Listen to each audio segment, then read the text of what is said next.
Is it the camera has a sticker off? Do you need to take it off?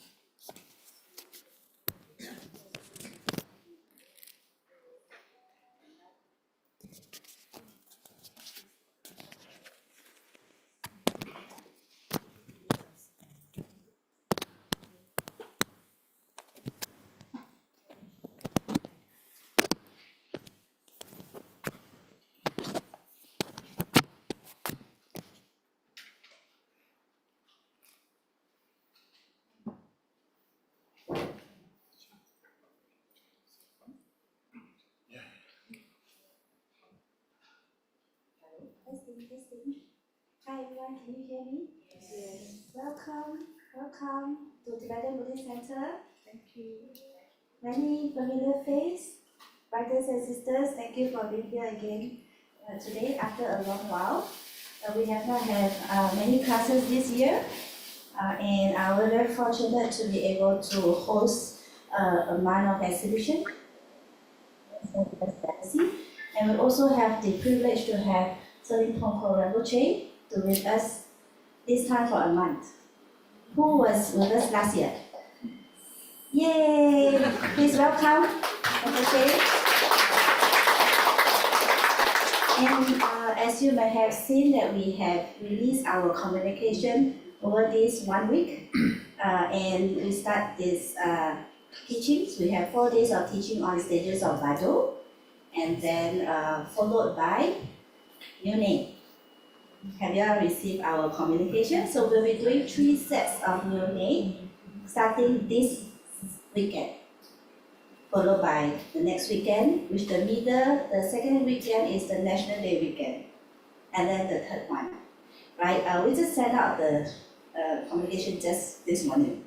Yeah, please take some time to take a look. If you are able to join us, feel free to. You'll be led by Refuge and the 2 Geshe-las from Saramay Monastery as well. And then we'll have the Raja Sattva initiation on the 4th of August, followed by a day of, the next day will be a practice day on Raja Sattva Sadhana to help those all participants who attended the initiation to be familiarized with the practice. And we are planning and making arrangement to start the making of the Vajrasattva Sen Mandala tomorrow or the day after. Right? So we have not announced it yet because we are still making some logistic adjustment. So it is having your CS communicating very soon, and you will be meet at level 2. So it will last until the Vajrasattva initiation day, and those who attend the initiation will also witness the dissolution of the Sen Mandala on 5th August.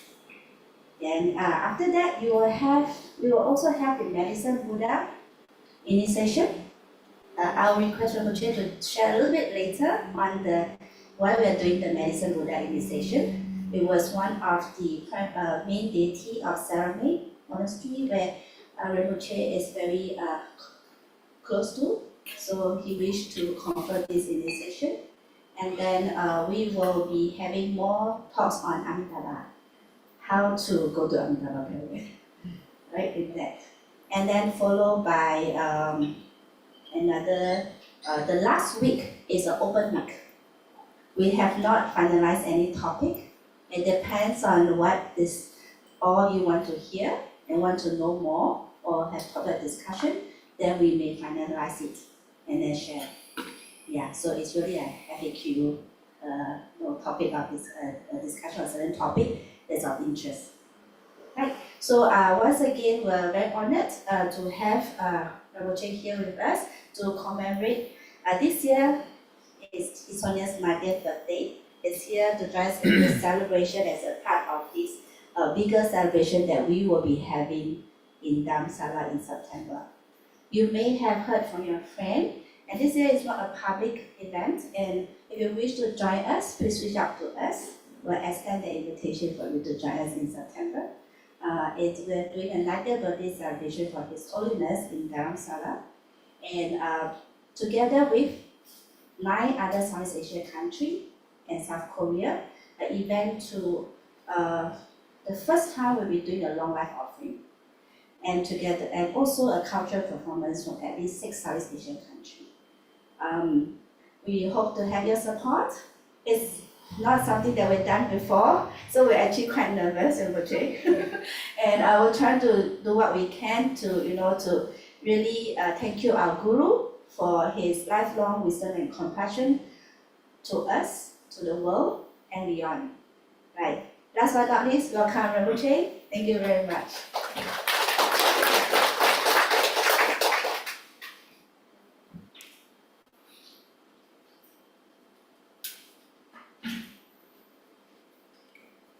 I had the same issue last time. This way or that way? This like this, right? Okay. Oh, really? Refuge the other way. Oh, yeah.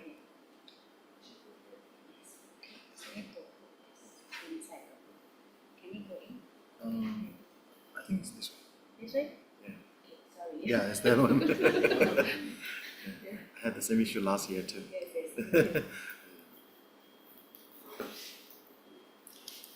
Do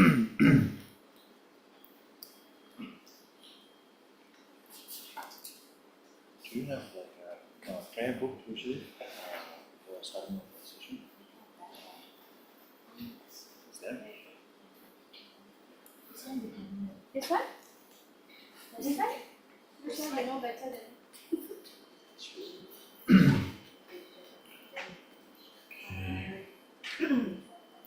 Yeah, could be inside. The short meditation, daily meditation.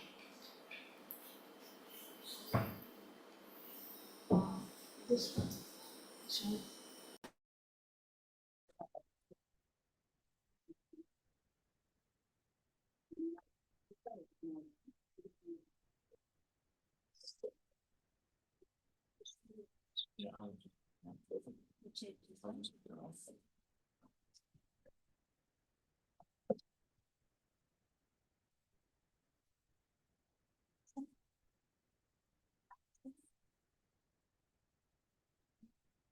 So while we are passing the books, minimum that equal. Hello.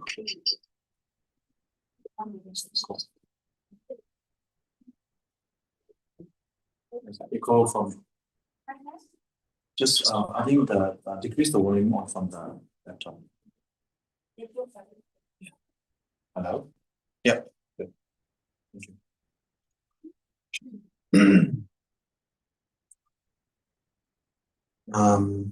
So Tashi Delek. Everyone says Tashi Delek just like Tibetan. You all have very good pronunciation, like a natural. Yeah. Any of you take Tibetan lesson? No? So it's a real Tashi Delek. Tashi Delek means auspiciousness, right? Because so for multiple reasons, of course, this year being His Holiness the Dalai Lama's 90th birthday, so which is very special for us that His Holiness chose to live, not only live but to live well and healthy, and to keep teaching. At this age, this advanced age, he still keep making public appearances and always appears in the solid form. What I meant by that is, what I meant by appearance is that gurus or enlightened beings have the potential to live as long as they wish to. If there is I think His Holiness mentioned that multiple times, that as long as there is the need for the sentient beings, he will remain.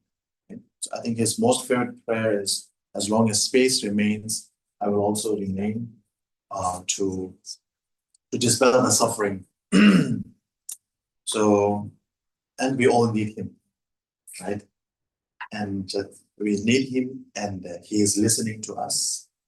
and he's still hale and hearty, and just had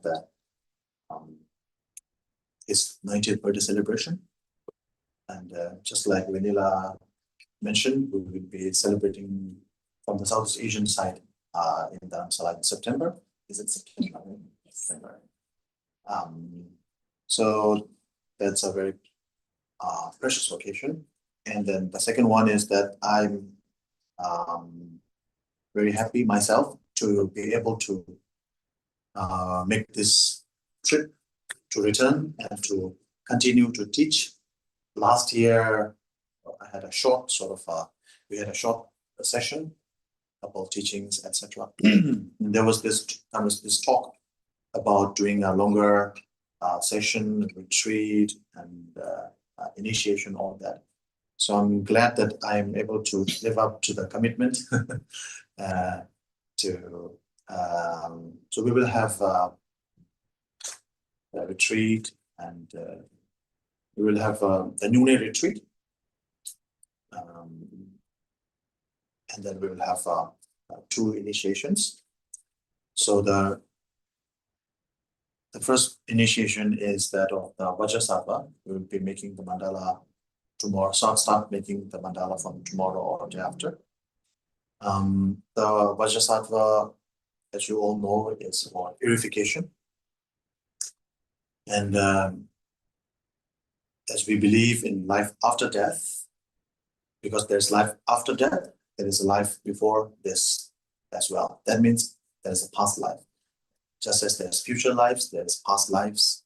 And in the past lives, we have accumulated a lot of karmas, both positive and negative. So positive karmas we are enjoying in this lifetime, and we will also keep enjoying in future lives too. But the negative karmas are what is burdening us, what is bothering us, what is tormenting us, and then we don't want that. To put it simply, His Holiness always say, we all want to get rid of suffering, and we all want more happiness and get rid of all the suffering. That's same for all of us. And in that essence, we are all the same. Nobody wants suffering, everybody wants happiness. So therefore, the Vajrasattva practice is to purify the negativities. So we will the details we will discuss later on that very day. Then we also have the Medicine Buddha practices. Medicine Buddha, as the name suggests, is for healing. And just like the Vajrasattva, all the negativities, all the suffering that we go through, physically, mentally, sometimes spiritually, all these things comes from our negative karma. And so the Vajrasattva and Medicine Buddha are kind of similar, because without removing the negative karma, the suffering will not stop. So at first we remove the more gross form of karma, negative karmic debt, clear them away to Vajrasattva. And then also after that, we do the Medicine Buddha to heal from, after removing, Medicine Buddha is also involved in removing the negative karma, because only by decreasing the negative karma, one can clear the karmic debts. So we will be doing the Medicine Buddha to clear the karmic debts so that we can heal. So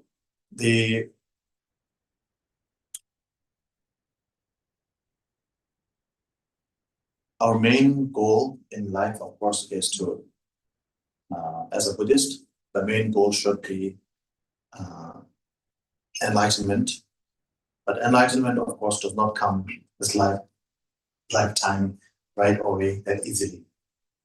So the thing is, we have to go step by step. And stage by stage, level by level, step by step. And right now we are living in this life.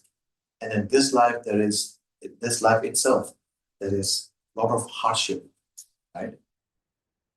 So by only through removing those,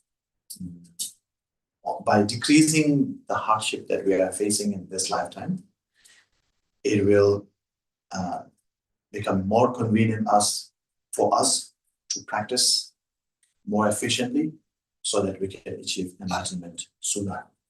So the purpose of doing the medicine Buddha, doing the Vajrasattva, or this practice of understanding the Bardo, traversing the Bardo, all these things, is not so that, okay, now I know how to get over Bardo, so I'm going to, I have this sort of a trick, so then I don't have to play by the rules, right? I know how to trick karma. I know how to get over it. So then I can do anything I like. But that is not the goal. Because the goal, of course, is that to attain enlightenment, and enlightenment for the sake of all beings. With that purpose, with that motivation, we start any Dharma practice. And as I just mentioned, when we practice, if you have a lot of hardship in your life, then it becomes inconvenient to practice, right? The environment, the atmosphere makes it difficult for you to practice properly. In generally speaking, of course, for certain people, when there is more discomfort, more inconveniences, that actually propels them to practice more. But generally speaking, most of us, we can practice better, more efficiently when the situation is more convenient. And to level the ground, to level the playing field, to make it more convenient, we engage in these practices of Vajrasattva to purify the negative karmas, to heal different wounds, that karmic wounds, physical wounds, mental wounds, all this. And when we talk about healing, it's not just about ourselves alone. We are the physical wounds are inflicted upon yourself. You're something on your body. You're going through some sicknesses, this and that. And then mental wounds are not necessarily inflicted upon yourself. If someone that you love, someone that is very dear to you, close to you, is suffering, you also suffer, because you suffer because they are suffering. You empathize their suffering upon yourself immediately, without second thought. And so even though the suffering comes from the person who's really suffering is that other person, your loved one, who is in pain. But when they are in pain, you also suffer. And when you suffer, you are in pain too. And we know from our all the teachings that we listen to, always talk about law of causality, karma. So if you are suffering, that means it's because something you did before. So even though the pain is with the other person, the person you love, you still suffer, because just like you are connected to that person in this lifetime, you are also connected to that person in the past life. Maybe did something nasty together, partners in crime in previous lives. So that way you are suffering together. Even though the pain is with that person, you are also suffering his pain, her pain, when that person is in pain. And so even though you cannot remove that person's pain, like you cannot wave their pain away with your hand or wash them away. But because you are connected, when that person, your loved one, is in pain, you are in pain. When his pain or her pain decreases, your pain also decreases. Now both of you are in pain. So when you practice the Dharma and your pain is lessened, their pain is also lessened, because you are interconnected. I'm in pain because you are in pain. So when I'm in less pain, you're also in less pain. So through this dependent origination, logical following, logical reasoning, even though you may not be able to, I'm just going through this narrative because, in general, in Buddhism is usually about logic. A lot of people follow who are not culturally Buddhist. They come to Buddhism because Buddha always talks about logic. There's always a reason behind this, like that. A major chunk of Buddha Dharma is that, of course.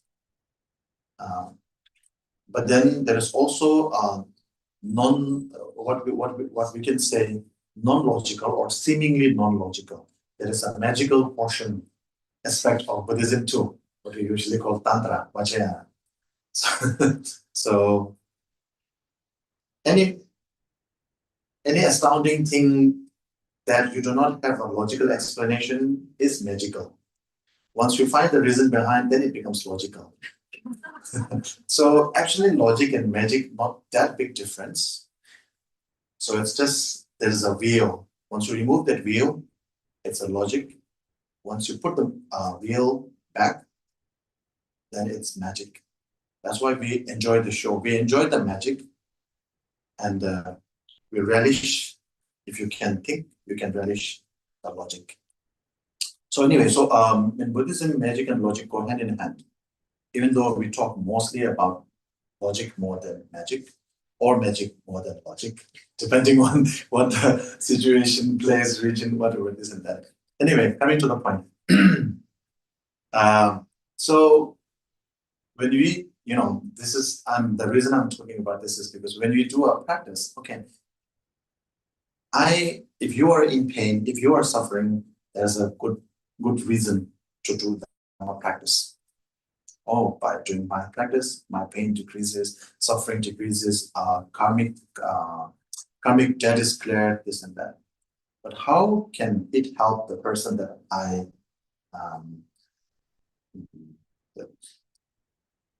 my loved ones who are in much pain, dire pain?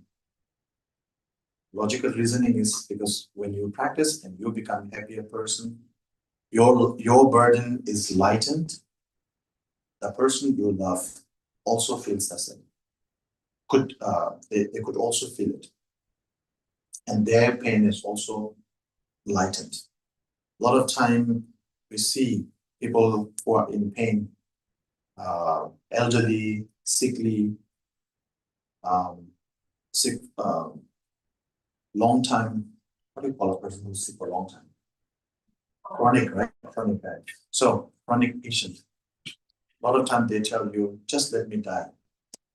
The reason is not just the pain that they're going through. They also don't want to see people who they love suffer with them, right?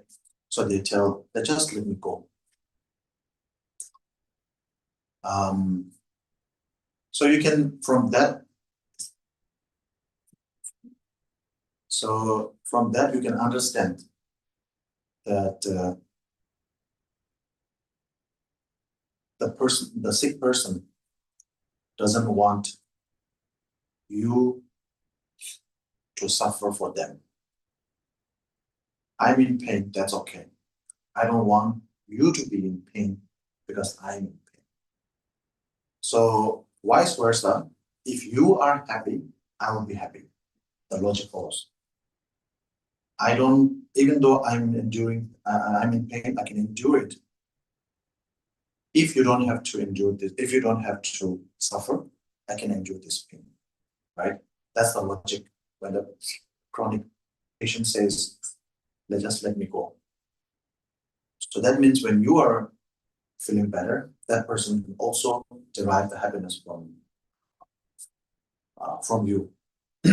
So in that logic, following that logic, we are doing the medicine Buddha, we are doing the Vajrasattva, so that our burdens are lessened, our debts, karmic debts are clear. Therefore, because our karma is intertwined. Everybody's karma is connected, but especially our loved ones, be it our parents, our siblings, our partners, our friends. Our karma is very much intertwined, like different branches from one tree. And as I just mentioned earlier, the connection just does not come out of the blue. It came long time, like before this life, before that life. You have been practitioners and helping each other and serving the people together, or doing nasty things together for which you have to suffer together. Do good things together, so you are enjoying together. Do bad things together. So basically the topic of collective karma, which we'll talk later. So this is just a general overview. So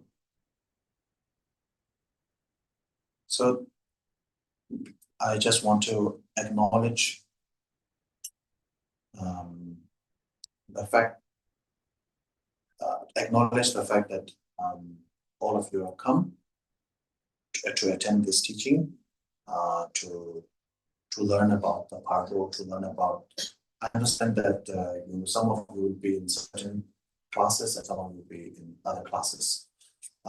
So whichever classes you may be attending, I will try to I will try my best to that you have something to take away. So first of all, thank you for making the commitment to come, even though you all have a lot of commitments at home, at work, so many commitments to fulfill, and it's not easy. Yeah. And I acknowledge that, and really appreciate for you to making all of you to making the effort to come despite all the odds. Yeah. So this is not just me talking and you listening. It's not a monologue. It's a dialogue. Okay. Not a monologue. It's a dialogue. So I'll be talking about certain things, and then you can ask questions, discuss. Basically, we will all try to learn. Certain questions I may not have answered, which I will have to call my senior, my teacher, and then I will also learn. And then not only that, there is a lot of, not only in the spiritual field, but in any field, we have so many things to learn from each other. What you have experienced, I have not. What I have experienced, you may or may not. So there's basically so many things that we can learn from each other. You may hold more degrees than me. I may be a monk for more years than you, but that does not necessarily translate into better spiritual realization. Even as a layperson, you may have deeper realization on certain things that I have not touched. I don't have much experience in. So I'm looking forward to this as a discussion, as a dialogue, for the purpose of preaching the Dharma. I'm sitting on a throne, and you're sitting on the floor. That's the only difference. Other than that, we are all here to learn, and for that, I'm very happy. Yeah. So.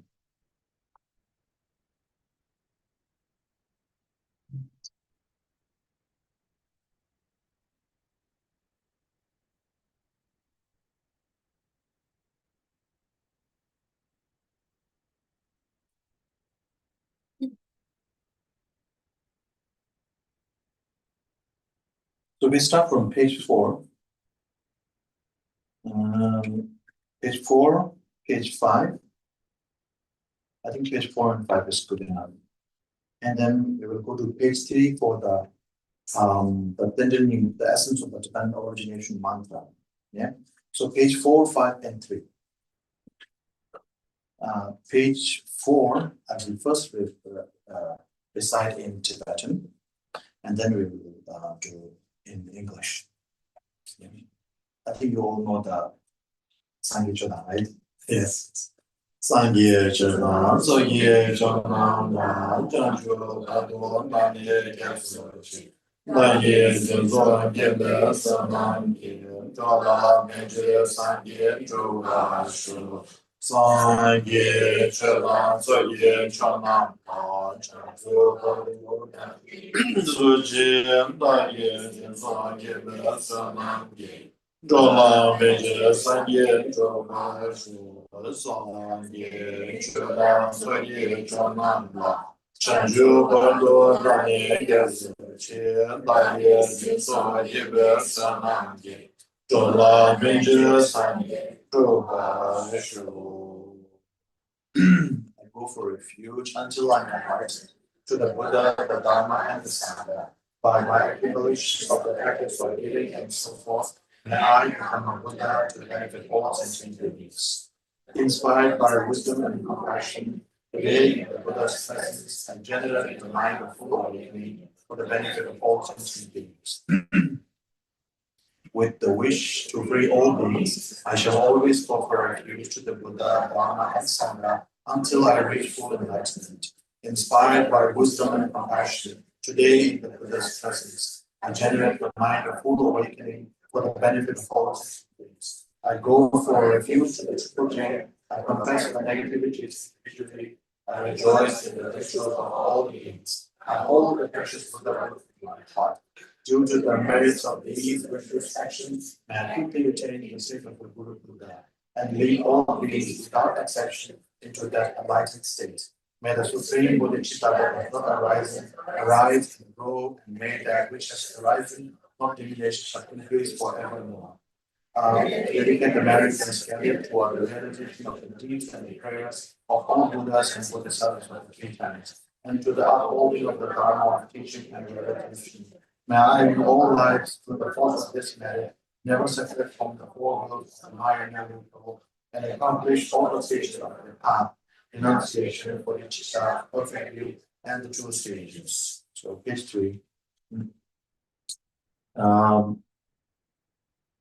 Om ye dharma ketu prabhava ketu niteshan tatakato hevata teshan jaya nirvata evam vadi mahashamana soha om ye dharma ketu prabhava ketu niteshan tatakato hevata teshan jaya nirvata evam vadi mahashamana soha Umyeda Mahetu Prabhave Tumteshan Tathagato Yavadatesham Jayo Nirvanta Evam Vadi Mahashamana Soha is the meaning.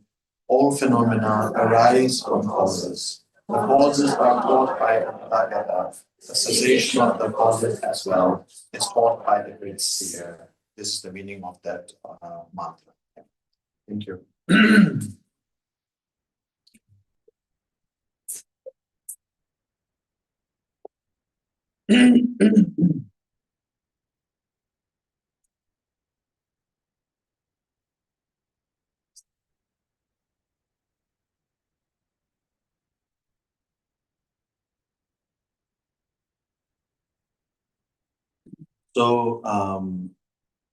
So we start the topic, the Bardo, which is intermediate state.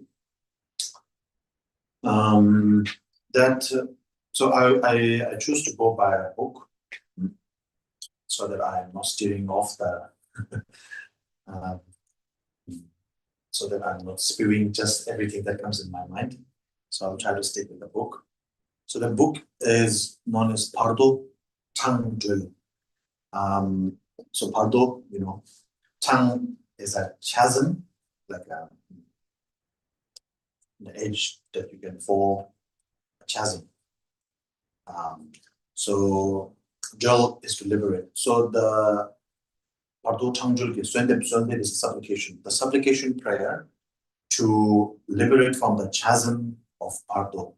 So looking at Bardo as a pitfall, chasm, a pitfall, a pit, a really deep pit, a dangerous pit. Because for most of us, unprepared, Bardo is a chasm, is a pitfall. If you prepare well, then it's a level that you can use to jumpstart. So the name of the book is Bardo Tang Jul. Tang meaning pitfall, Jul meaning liberate. Liberating supplication prayer to liberate from the pitfalls of Bardo by Benjamin Losang Shukye. That's the fourth mention, I think. Yeah. Benjamin Losang Shukye. So this is what we are going to discuss. I will go by that book, yeah. And so the book is divided. So we have 4 days. So the first day today, we will go through the opening session, opening sort of section. So basically, opening session starts with the refuge, and one is refuge. The other thing is the importance or the preciousness, the rareness of human life. So these two we will deal today. Tomorrow we will talk about the Bardo itself. Yeah, Bardo itself, a definition of Bardo, characteristics, the stages of Bardo itself, all the details, go into detail. And then the day after tomorrow, the third day, then we will go on to how to utilize Bardo to jumpstart. What we, to put it simply, we could call it jumpstarting the consciousness. So it's the consciousness that travels from this life to the next life, right? Our body, everything, the physical, everything is burned, everything is turned to ashes. So only thing that remains is the consciousness, what usually we call the mind. So how to utilize and in order to do that, we need to recognize. Tomorrow we will talk about Bardo. We'll also talk about different stages of the mind, that is mental state as well as physical, psychophysical sort of stages that we experience during the time of death for a dying person. In order to do that, so to pinpoint the different stages of the mind, we will talk go more deeply into different, like mind in general, mental formations, what we call mental formations. Like usually we talk about mind being positive, negative mind, like very simply, right? So we will go more into like what mental stages, different mental stages that mental states that we experience that we describe as positive, negative. For example, like anger, jealousy, this and that. And within each of those negative emotions, like what are the causes, what brings up jealousy, what brings up different emotions, these things. So we will talk about this tomorrow. And the day after tomorrow, we will talk about how to remove or how to. So after we know that, after identifying the negative emotions properly, then we will be able to utilize the mind. So positive mind, negative mind. So the positive, utilize the power of the positive mind to overcome the negative mind. So that we will talk day after tomorrow. Probably that's going to cover the whole subject. And the day 4, we will, this day 4, we will, if time permits, or if we are able to cover all this topic in 3 days, then day 4, we will actually go through the Lojong Sigema, the mind training in 8 verses. Okay? We'll go on that one. And if we still have time, we will, if we finish like earlier, like day after tomorrow, then we will actually go through short Lamrim. So Lamrim, you're familiar with Lamrim? All familiar? So Lamrim is of course 600 pages, right? But what we call Lamrim Shargum, Lamrim at a glance. And so if you want to gaze at it for hours, you can gaze for hours, like gazing at a ocean wave, gazing at the misty mountain, whatever. You can gaze at the Lamrim, different stages of Lamrim for hours. If you want, you can do that. 600 pages are there.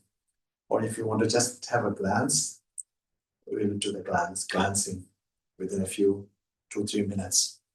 So probably next third day we will talk about that, Lamrim at a glance, and the 4th day we will do the Lojong Sigema, 8 verses of mind training. And then if you have more questions, we can talk about that too. Yeah. Okay. So this particular text is by the Lamrim, Bardo Tangjul, supplication prayer to liberate from the pitfall of Bardo by Benjamin Sanchikyan, and its commentary. I received in 2014 in Dharamsala from his office. Yeah. You were there? It's a Korean teaching. Any of you were there? It's a Korean teaching. So the audience, the people who requested His Holiness for the teaching, that's the Korean group. You know, in the past, His Holiness had different groups, right? Yeah. So that was the Korean group who requested for that. So I received it that time. So yeah. So basically, I have the luckily I have the transmission. Yeah, the loan of that. There was this sort of joke among the teachers. Usually there's once upon a time in a certain place, what happened was some Lama was giving an initiation, and so, you know, you see that all the Lamas, when they get teaching, they say, oh, I'm so happy to be here today, very good fortunate, this and that. That's how we begin this is the opening. So he started by saying that he said, you are very lucky today that you are receiving, for example, let's say it's a Manjushri initiation. I forgot what exactly that was. So let's say Manjushri. You are so lucky today that you are receiving the Manjushri initiation. Because I haven't.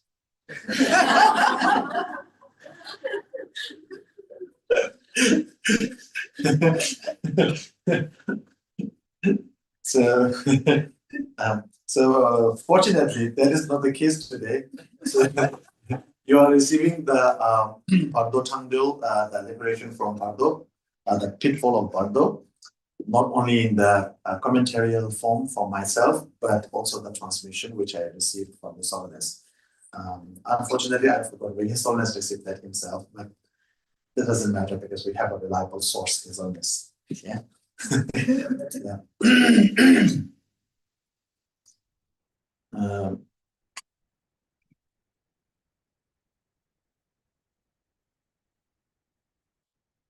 So I will go by the subject, which is more like the landscaping, the landscape of the book.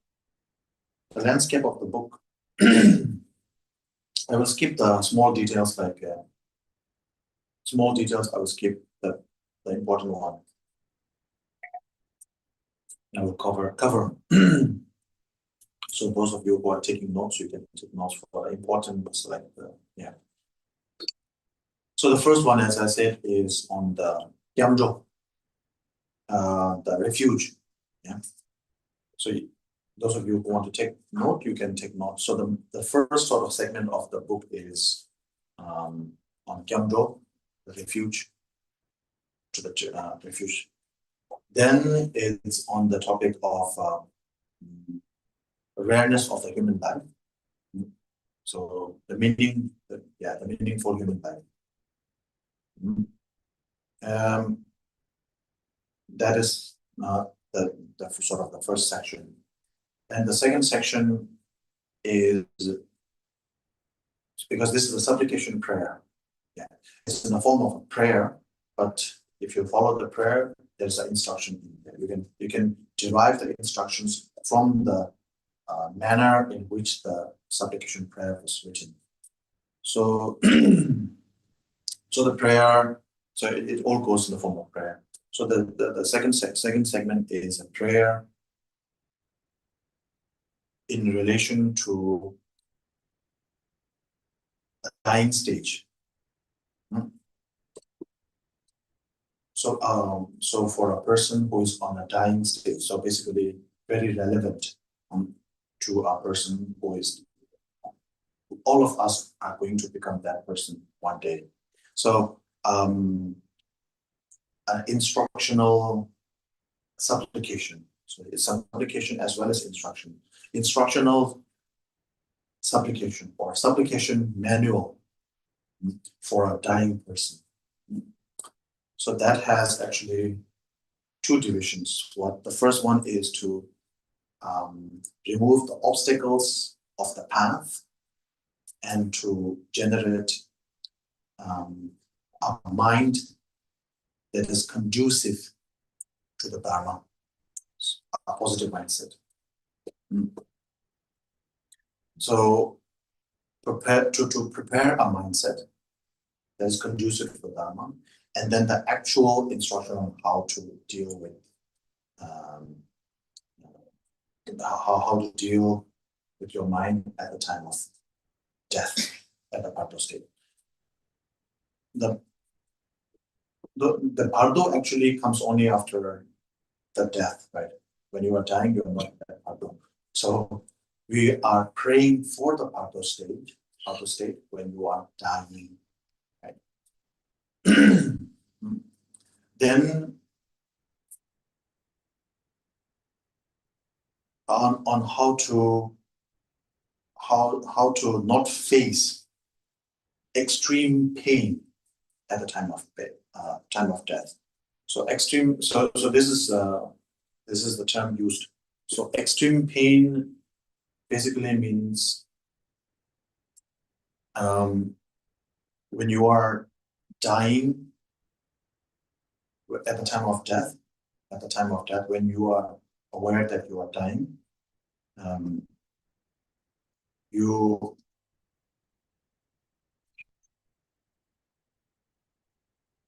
are able to identify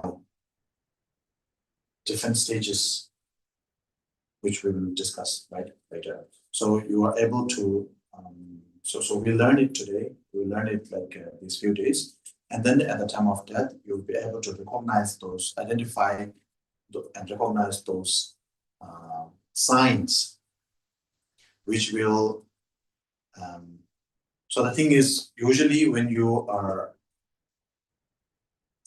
facing something terrible, you are scared, you are shocked, because of the shock, even before the actual pain comes, the shock actually makes you suffer. So this topic is about recognizing that, identifying that, so that when you see the signs, it doesn't shock you. So basically that, yeah, that is what it means by alleviating the suffering, alleviating the extreme suffering. Then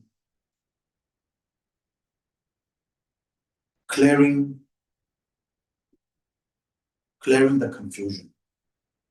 That's the name of the topic. So clearing the confusion is basically when a person or a person is dying, they become delirious, right? So they are in a dilemma, they start seeing things like that. And a lot of time, it's the person before they die, they start seeing that, for example, like soldiers taking them away and tormenting them, and they start crying, they start crying for help, etc. So even before the time of death, they start suffering. So, which is not actually happening. They're still staying on the bed, sitting, lying on the bed, but they see things, they start seeing things, and then they start suffering. So that is the confusion or the bewilderment. So clearing the bewilderment, that is. And in order to clear the bewilderment, you need to remember the instructions of the guru or instructions of the teacher. So the next topic is remembering the instructions of the teacher. So you may have seen that sometime when you ask some of the lamas, like, okay, certain my loved one is passing on the stage of passing, what should we do? So lama usually say, okay, play some teaching of His Holiness, or play some dharma music, so that he will start hearing all the positive spiritual things and have good sort of a positive mindset, etc.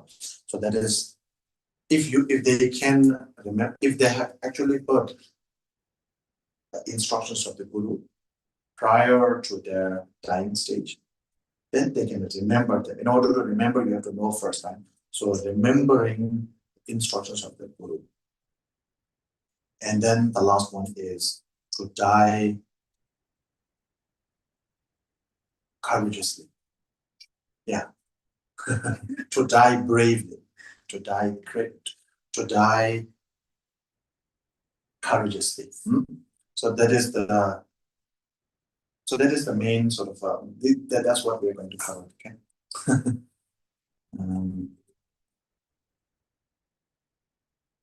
Today we will cover mostly up to the impermanence and the importance of human life. That's what we're going to. Tomorrow we will deal with the hard stuff. Okay. Today just preparation.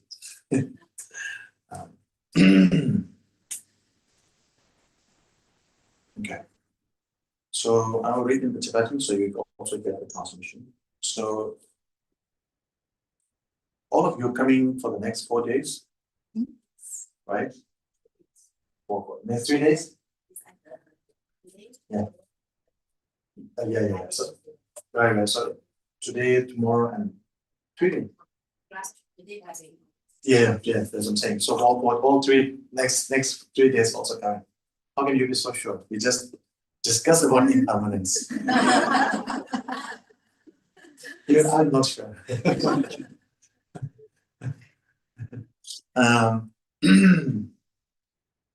So it's funny, right? Like when. Okay, so if you're the reason I ask this is because if some of you are missing, I will just give the transmission first so that you all have a transmission anyways. The meaning you can pick up later. Anyways, so yeah, since you are all coming, you are certain. Since you're certain that we're coming the next 3 days, so I will read the text as it. I will read the text as it is. I will not read the whole text.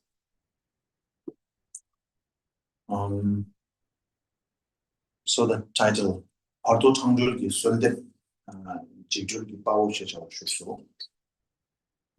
Oh, okay. The supplication prayer to liberate from Bardo.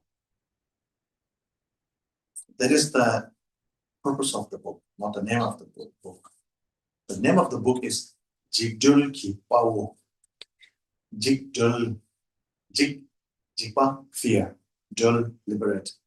Pao, hero. The heroic liberation or the heroic escapade. The heroic escape from Bardo, known as the supplication prayer to free from the pitfall of Bardo, known as heroic escape from Bardo. Sounds more like a novel. Yeah. So heroic escape from the Bardo. Jigdul Ki Pao. That's the name of the book.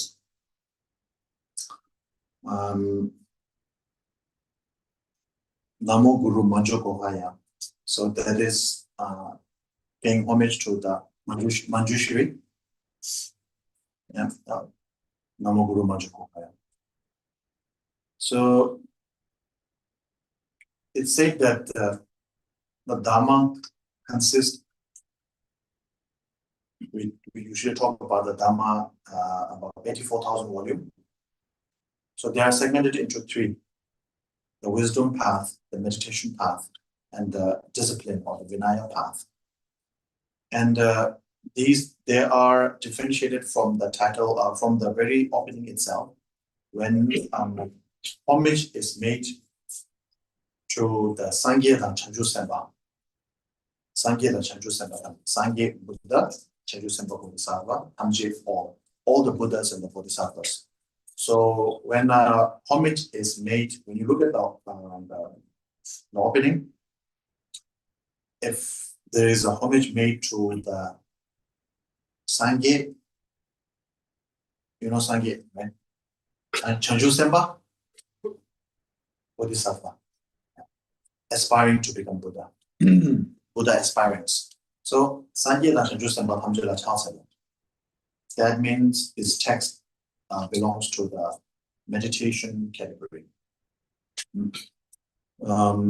If it says homage to the Manjushri, Namo Guru Manju Kohaya. So it said that means it belongs to the wisdom category, of course, right? Manjushri. And it says Hamje Kembala Chaselo. I pay homage to the one, the all-knowing one, meaning Buddha Shakyamuni himself. So I pay homage to the all-knowing one, Hamje Kembala Chaselo. I pay homage to the omniscient one. That book, that text belongs to the Vinaya category. Because in the Vinaya, there are many rules that in a Vinaya, not only Vinaya as in monastic Vinaya, but text on discipline. In order to discipline people, Buddha gave many different instructions. some of them may seem weird for the uninitiated. So just because it doesn't sit well with you, doesn't mean it doesn't work. The Buddha made this particular rule or gave this particular instruction because he knows the proper application of this rule. So I pay homage to the all-knowing. So I pay homage to the all-knowing on Vinaya, discipline. I pay homage to Manjushri, wisdom. I pay homage to the Buddhas and the Bodhisattvas, meditation. So all the Dharma texts can be divided into meditation, wisdom, and discipline. Okay. You may know, but it's also not mutually exclusive. That some texts can be all three. Okay. Some texts can be all three. Most popular example is the one that I think some of you may be familiar. Tibetan Dikpa Jiang Michashin, Gyawa Pusum Sobache, Rangi Senne Yongsudu, Dinisangi Tembayi. So the first one, Dikpa Jiang Michashin. So basically, commit not any unwholesome deed, do not do anything negative. Gather a well of virtue. Gyawa Pusum Sobache. Rangi Senne Yongsudu. Subdue your mind. Yeah, this is the teaching of the Buddha. Yeah, so this 4 line, right?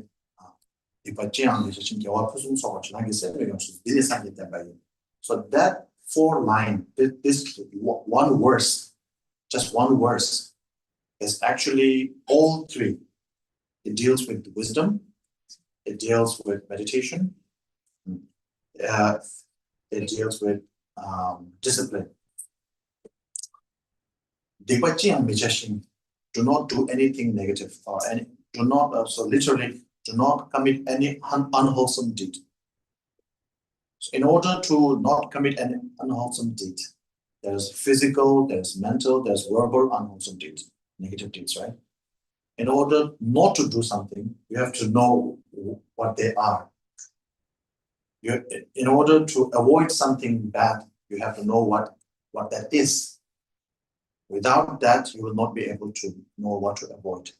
And in order to distinguish what is bad and what is good, you need wisdom. So all the wisdom trainings. Wisdom basically Sherab, Tibetan Sherab. The full name for Sherab is Chö Rapto Number Jepe Sherab. Chö means Dharma. Rapto Number Jeva means to properly distinguish or properly discriminate, properly identify. Jeva means to separate, to properly separate or to properly discriminate, to properly distinguish phenomena. Because the Dharma can mean a lot of things. So it can be a spiritual practices, but can also be a church. And everything in this world is also considered a Dharma. Dharma actually is a multi-ambiguous, it's ambiguous meaning. Okay. So, the wisdom basically means the discriminative mindset, discriminative mental factor, which can distinguish between what is right and what is wrong. So therefore, in order to, when something is right, you adopt, something is wrong, you avoid. So avoid avoid any unwholesome deed. Do not commit any unwholesome deed. So that means avoid any unwholesome deed and avoid any negative deed. That means that is dealing with wisdom. In order to know anything that shouldn't be done, you need to have a certain wisdom. For me to not press this red button here, that is a wisdom. If I press the red button here, the call is going to cut off. And then I made a mistake. So But to know that I shouldn't do that, for me not to press this red button on the computer, I have to know that I must not press it. I will not press it only if I know that I should not press it. If I do not know, I may press it, and then there will be consequences for that, right? So therefore, that is wisdom. Now the next one is gather a wealth of virtue. So that is the part of we usually say part of meditation. So because the translation of the word meditation, the gom, Tibetan word is gom. That this is in English usually we translate as meditation, gom, but it can also mean habituation, familiarization. So in Tibetan, gom is the past tense of kom, gom and kom. Kom is habituate, to familiarize. So the past tense of that word is gom. It can also be I forgot the term for that. When you ask someone to do something, what grammatical form is it in English? If I say go and drink, sit down or get up, what? Instruction? No, there's a grammatical term for that. Verb? Not verb. Verb is like if I'm sitting up, sitting down, or if I'm sitting, that's a word. If I say I'm sitting, that's a word. If I tell you to, if I give you an instruction, like sit down, listen to me, or don't, sorry? Present. Anyway, so in Tibetan, there's a word for that. It's called quiltik. I checked a few days ago. There's an English word for that, but I forgot what that was. Anyway, so gom can be an instruction. It can be an instructional term to for someone to habituate with something in Tibetan. Okay, so if I tell you to, okay, you must do 100 Om Mani Padme Hum every day, that's actually a gom instruction of gom. It can be, even though gom is even in like colloquial Tibetan, now gom is associated only with meditation, just like in English, right? But anyway, the point is gom it means to associate, to habituate, to familiarize all this. So in that understanding, gather a wealth of virtue is a gom, because you are gathering means one is not a gathering, two is not, two is actually from two onwards gathering starts. If only one thing is there, it's not called a gathering, right? If I'm just here, it's not a gathering. If 2, 3, 4, 5 people of you come here, then it's called a gathering of students, of Dharma practitioner. Yeah. So if you do it one time, it's not a boom. Do it again, consistently. That becomes a boom. So so that's the meaning of gom. So the English meditation may or may not do justice to the word gom. Anyway, so the next portion of the Dharma is the gom aspect, right? Sutra. So coming to gather a wealth of wisdom is the gom aspect or meditation. So sometimes we have to use application sometimes for gom. When you say, sometimes we talk about Tösam Gom Sum, listening, contemplating, and meditating, right? Which is an integral part of practice. First, you have to listen to someone talk or read. Then you contemplate on the matter, and then you put that into application, which is what we usually call meditation. So even though we have to use the term meditation in Tibetan, the term is gom. if you use meditation, that's not the case exactly. For example, if I tell you, in terms of, let's say, Dharma practice of making offering water bowl or lamps or doing prostration. Let's say you must do 3 prostration every day. So when you hear something like that from someone, when I tell you to do 3 prostrations every day, that is the hearing aspect. Listening, hear, listening. Then you analyze, is it good for me to do this or not? Can I do it or not? Should I do it or not? That is the samba contemplation aspect. You contemplate on that. Whether I should do it or not, whether I can do it or not, whether it's beneficial for me to do the prostration, this and that. That's samba. Then you actually do the prostration every day. Right? That is the gom. In Tibetan, it makes sense when you say gom. If I give you the instruction to do 3 prostration every day, that is the listening part, Tyoba. Then when you think about whether the benefits, when you weigh the pros and cons of doing 3 prostration every day, that is the stamba. And then when you actually do the 3 prostration, it's actually gomba. Gomba doesn't have to be meditating.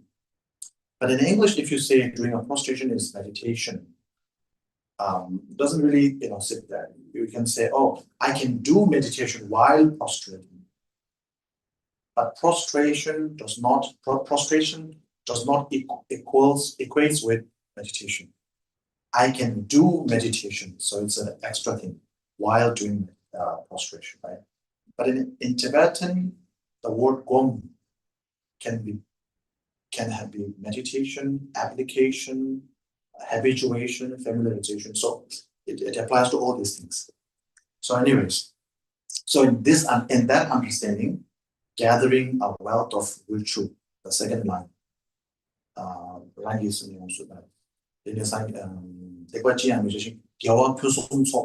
right? Gather a wealth of virtue. That the second line from the text is actually part of the meditation aspect. Then the last line is Rangi Sin subdue your mind. Subduing, curbing, right? Minimizing, reducing. That's discipline, right? So how do you subdue the mind? How do you discipline the mind? You cannot even hold the mind. Mind is not visible, not tangible, right? But there are certain things you can curb, reduce physically, so that the mind, which is intangible, can also be limited, restricted. For example, if I see something flashy, something attractive, a person, an item, whatever, let's say a very, hot sale going on, right? Like, do you have like National Day sales going on? Yeah, so you see the sales, the advertisement, and this and that, and then, oh, maybe I should get it, right? If you do not see the sales, if you do not see the advertisement, then there will be the urge to get something may not arise. So there's what's that word for that? The trigger. So even though you cannot directly control the mind, by controlling the triggers, the object of the mind, by controlling the object of the mind can also be controlled. At the end of the day, the mind is a projection. It's projecting something. So mind is like a projector. It's projecting something. In order for a projector, like let's say a cinema or projector, to play an image, there has to be a role in there. That role has to start. It has to start rolling. Without that image to roll, without that screen, what do you call that thing, the film to roll, it will not be able to portray or project anything. So by controlling the surroundings, by controlling immediate surroundings, your surrounding, external surrounding such as or house, your living space, etc. And then internal surroundings, like what sort of habits that you keep in your daily life. How do you deal with certain habits on your daily life?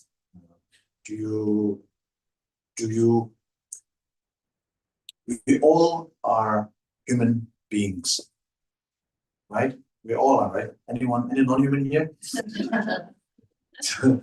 So we all are human beings. Because of that, we have our vices, we have our weaknesses, all this. So positive, negative emotion, we all have.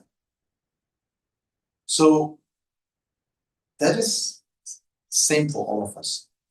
But it remains, the ultimate thing is, which one are you feeding more?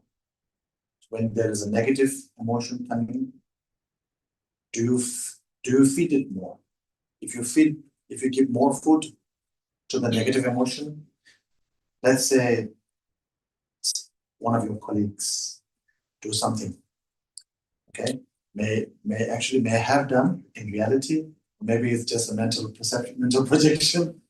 Anyway, so you have a certain issue with a colleague, and then a certain thing happened last Friday, and today you're thinking about it. Why did he do that? And maybe you talk with your friend, why did he do that to me? And then maybe you write something about it. You don't write directly to or tell directly to that person, that friend of yours, but you may put up a WhatsApp quote or a Facebook post saying, one must be wary of one's surrounding or something like that, right? Just passive aggressive, is that the word? Yeah. Anyway, you're feeding now. You're feeding your negative emotion. What's happened has transpired. Negative thing happened. Okay, that person has done something to you, bad thing. Yes, what he did is not justifiable, but at the same time, you putting in the, I think, putting fuel on the firewood. Is that the word? Is that term? We have a suggestion, but I don't know in English you have or not. So piling woods on the fire, right? So the more woods you pile on that fire, the ember of the more wood you pile up on the ember of attachment, ember of anger, ember of ignorance, then this fire starts burning more and more, right? So by reducing the surrounding, by controlling the surrounding, internal and external, the mind can also be controlled. So discipline. By disciplining, by controlling the surrounding, you can discipline your mind. So rangi also subdue the mind. So that is the discipline aspect. So that is the teaching of the Buddha. It's also spoken by the Buddha himself. So this 4-line, that 4-line, that verse actually is all three aspects of Buddha's teaching: wisdom aspect, meditation aspect, the discipline aspect, all three. Anyway, so this particular book is Namo Guru Manju Gogaya. That's the opening. I pray homage to Manju Gosha, meaning the Buddha of wisdom. Yeah. So the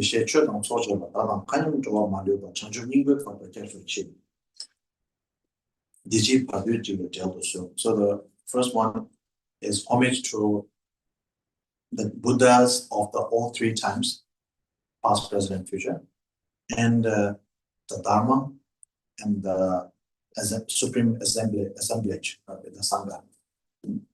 And then I pray homage to the Triple Gem and may I and all the sentient beings under the space, under the sky,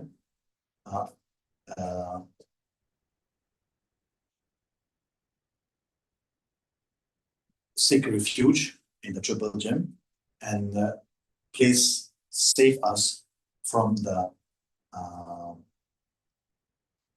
fear of Bardo. 얘가 지원하고 대상이 개인기도 단계까지인데 되면서리 차에 미행을 전진님을 챙기로. So the next line is on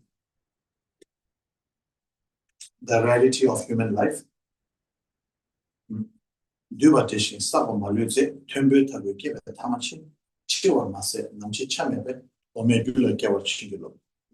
That is on impermanence. Okay. So now we will go. So there are basically three verses. First verse on refuge, bodhicitta.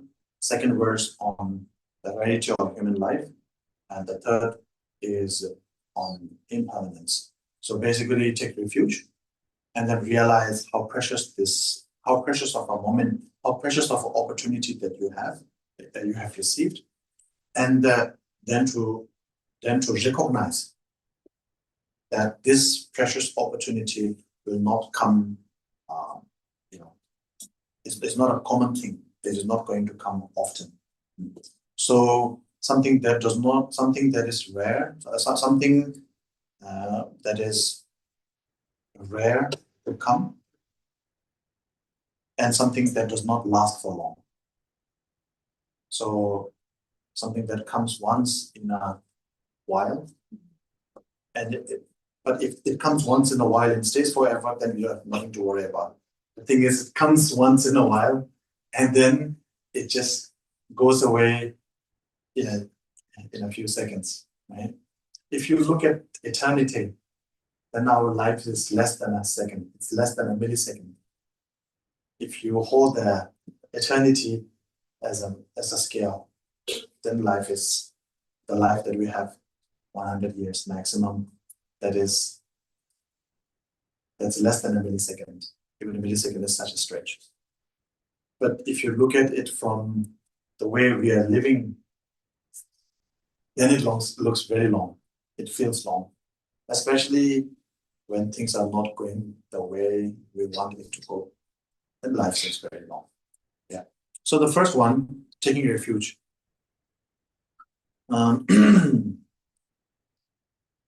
So the refuge. So you may have heard this so many times, and already refuge.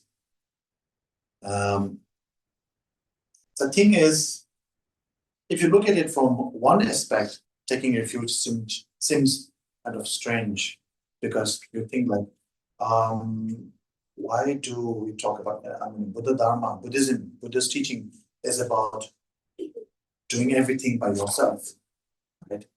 Like, we don't believe in a creator God. So everything is your own karma. Whatever is going on, whatever suffering you're going on is because of your own doing. Whatever good thing that you are enjoying is also because of your own good karma. Everything is yourself. You know, there's nothing. Why do you need to rely on some? At one point, you were saying it's more like a excuse, because when everything is going wrong, in your life, the teachers say, "Oh, it's your karma," right? When everything is going right, you say, "Oh, it's because of the kindness of our gurus." Kindness of the guru, kindness of the triple gem, this and that. Oh, the credit's me. The blame, you. So if you like think from us, if you think superficially, that's, it looks like that. And sometimes people criticize the Dharma, that way. Yeah, everything good comes from me, from the from the refuge, from the Buddha, Dharma, deity, all this, everything negative, everything bad comes, it's because of your own dream. You make them, it's your mistake. Right? That's how it looks like. But then the soft, even though everything we have to do we'll do on our own, because it's our own mistake, we have to correct that mistake, right? All these things. So it looks like everything we have to do on our own. If I made a mistake, I must correct the mistake by my own. I cannot delegate that work to someone else, right? And you may have heard this so many times, all that Lamas teach, that you can, the Buddha himself said that I can give the instruction on how to alleviate your suffering, but I cannot wash away your sins. I cannot transfer my realization onto you, right? So at the end of the day, it's you, right?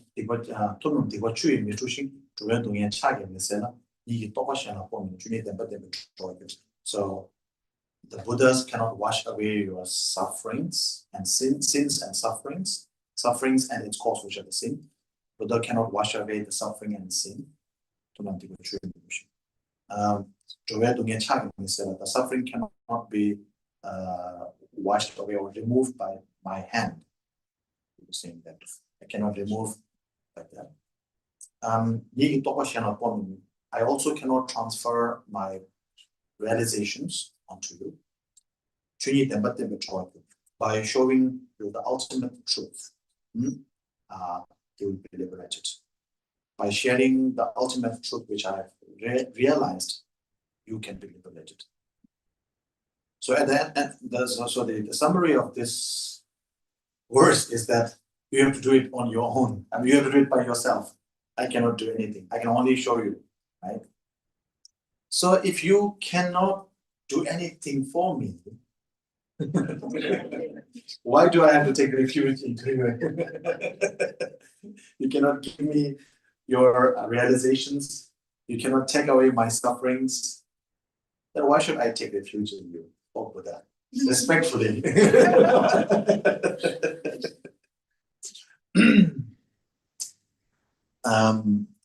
So it's a very logical sort of questioning.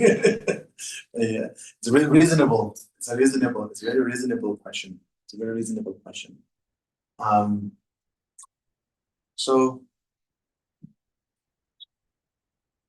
So it's a very reasonable question, but a hard question, which I don't know the answer, so we'll skip to the next one. Yeah. We take a break. Oh, that's a good break then. Yeah. Yeah. Yeah. Thank you.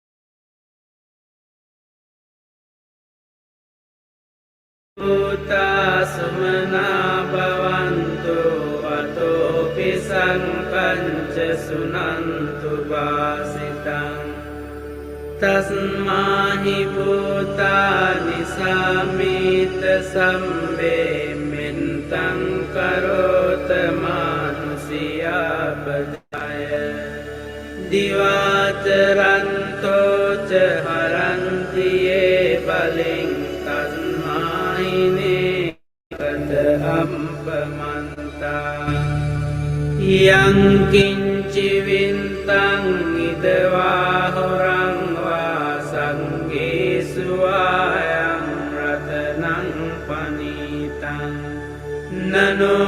තමං අන්ති තථාගතේන ඉදම්පි බුද්දේ රතනං පනීතං ඊතේන සංචේන සුවන්ති යෝතෝ khayang viragang amatang panitang yadanjaga sankhya muni samahito natena dhammena samanti kinci idampi dhamme ratanang panitang itena sancena suwanti yoto yang bunda sento parivanna isucing samadhimanantarikanyamao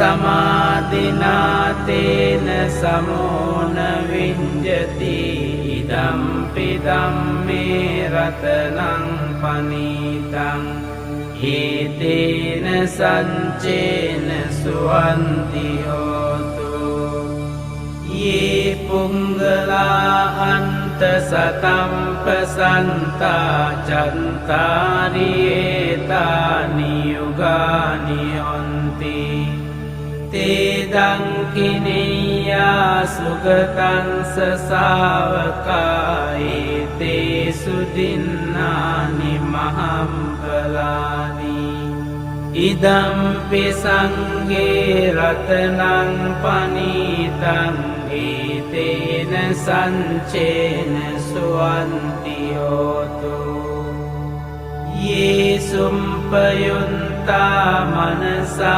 dalhena ningkamino gotama sasanammi te panti panta amatang vigaya landa mudanim buting bunjamana idampi sanghe ratanang panitang itena sancena suwanti yotu yatinda kilo pataving sitosya chatumbiwate hiya sampakampiyo tatupamang sampurisang vadami yo ariya sancani avenca pansati idampi sanghe ratanang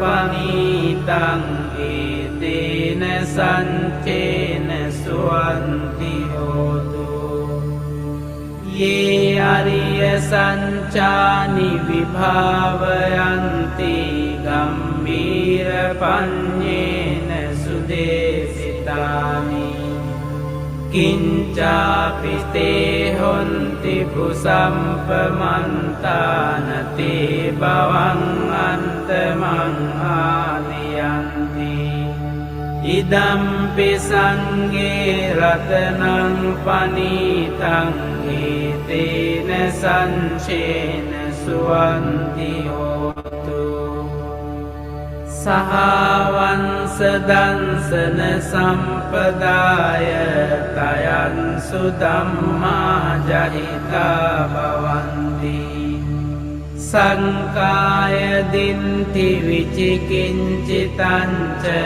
silambatang vapiyatanti kinci catuhapaye hicavimpamunto cacabitanani abambokatung idampi sanghe ratanang panitang itena sancena suwanti yotu kincapi sokammang karoti papakang kaena vaca udacetasawa abamboso tansa patincadaya abambata dinta padansa hunta Idampi sangge ratanang panitang etena sancena suwanti hotu Wanampagumbe yatapun sitangge gimhana mase pataman gimhe Tatupamang dhamma warang desai nibbana gaming paramang hitaya Idampi bundi ratanang panitang etena sancena suwanti hotu Waro waranyo warado waraharo anantaro dhamma warang adesai Idampi bundi ratanang panitang etena sancena suwanti hotu Kinang puranang nawang nanti sang bawang wiranta cinta ayatike bawanming Tikina bija abirul hincanda nimbanti dirayatayang padipo Idampi sangge ratanang panitang etena sancena suwanti hotu Yani debutani samagatani bummani vayani va antalingke Tatagatang deva manunsa pujitang Bundang namansa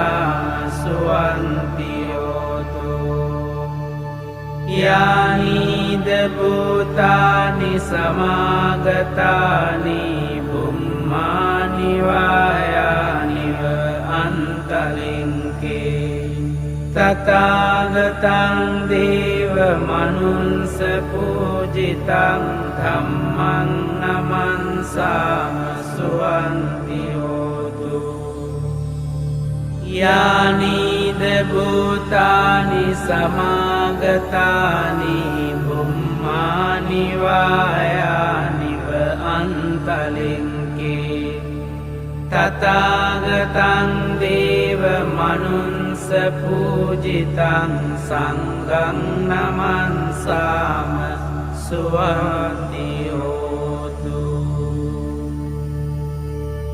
Etena sanca vanjena hotu te jaya mangalang Etena sanca vanjena hotu te jaya mangalang Etena sanca vanjena hotu te jaya mangalang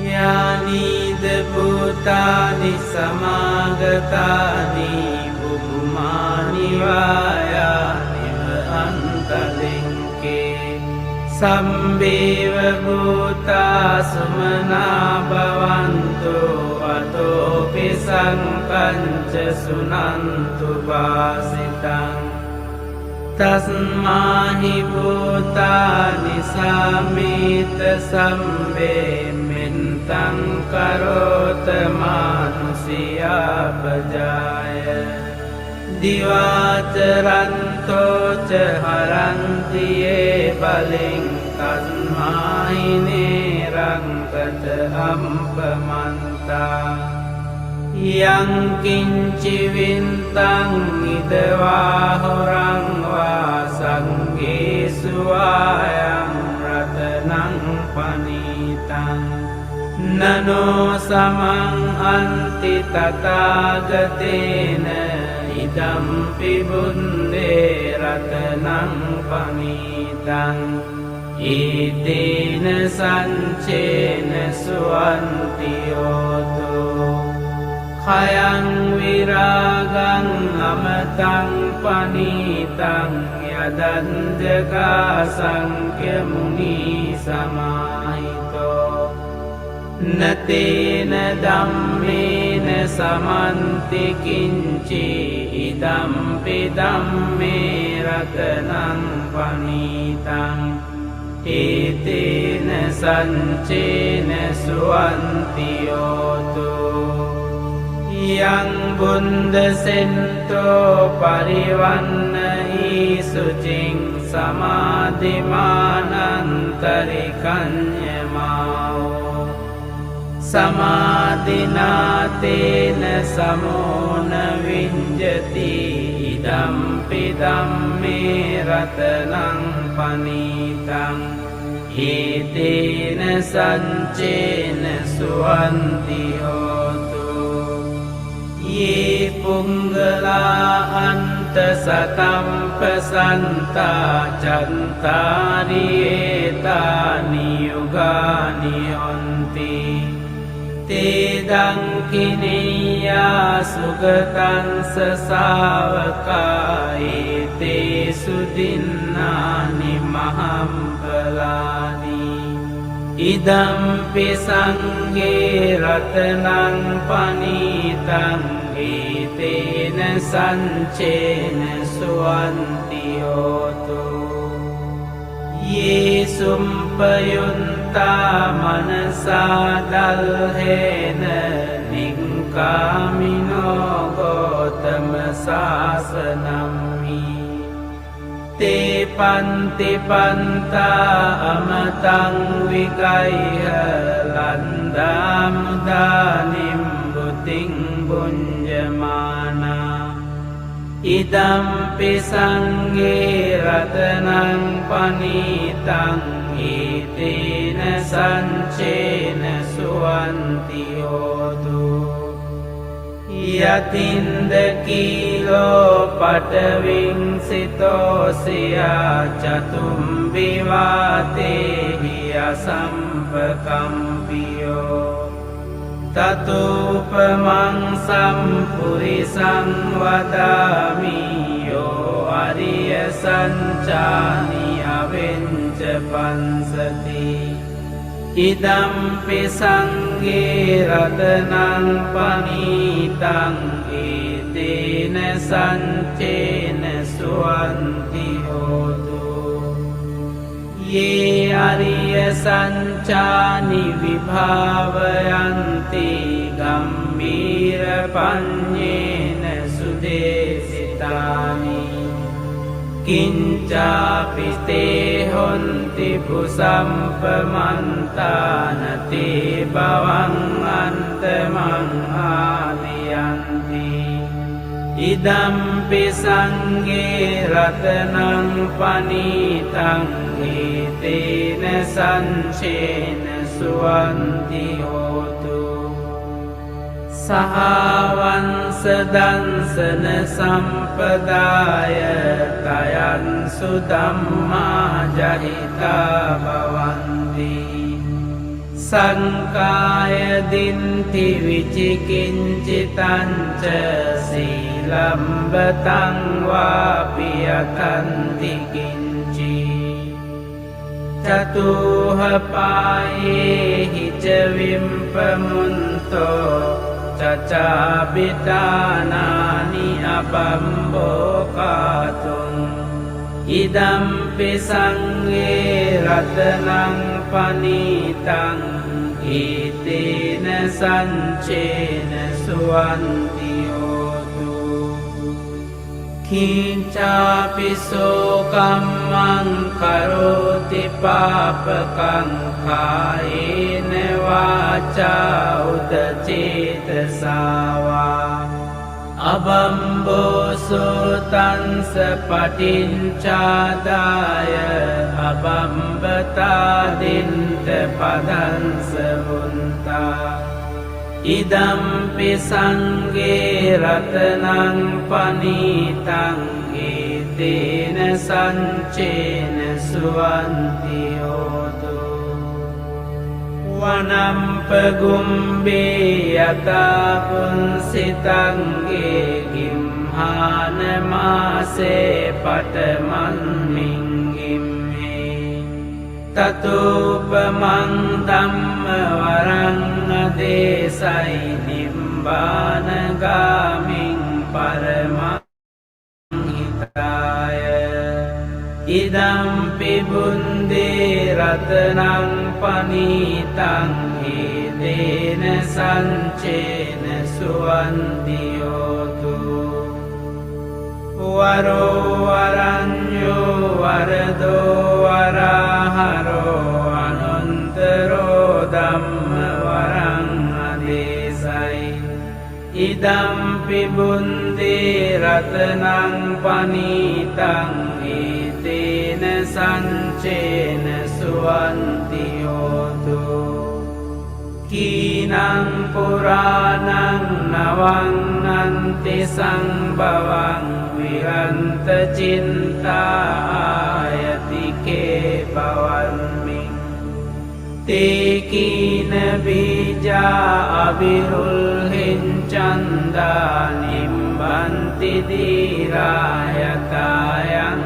padipo Idampi sangge ratanang panitang itena sancena suwanti hotu Yani debutani samagatani bummani vayani va antalingke Tatagatang deva manunsa pujitang Bundang namansa suwanti hotu Yani debutani samagatani bummani vayani va antalingke Tatagatang deva manunsa pujitang dhammang namansama suwanti hotu Yani debutani samagatani bummani vayani va antalingke Tatagatang deva manunsa pujitang sanghang namansama suwanti hotu Itena sanca vanjena hotu te jaya mangalang Itena sanca vanjena hotu te jaya mangalang Itena sanca vanjena hotu te jaya mangalang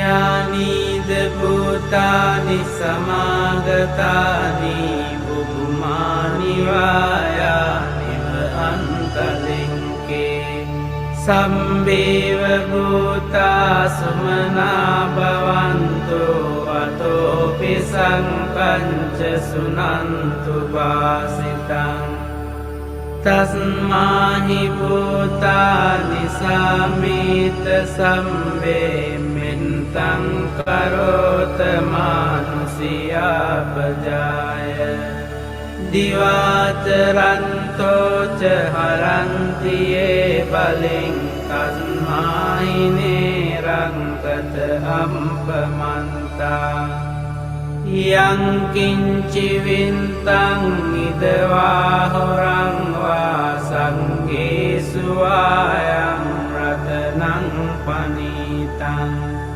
Nano samang anti tatagatena idampi bunde ratanang panitang itina sancena suantiyoto khayang viragang amatang panitang yadanjaga sankhya muni samahito natena dhammena samanti kinci idampi dhamme ratanang panitang itina sancena suantiyoto yang bunda sento parivanna isucing samadhimanantarikanyamao samadhinatena samona vinjati idampi dhamme ratanang panitang itina sancena suantiyoto ye punggala anta satam pasanta cantari etani yugani onti te dangkiniya sugatan sasavaka ete sudinnani mahampalani idampi sangge ratanang panitang itena sancena suantiyoto ye sumpayunta manasa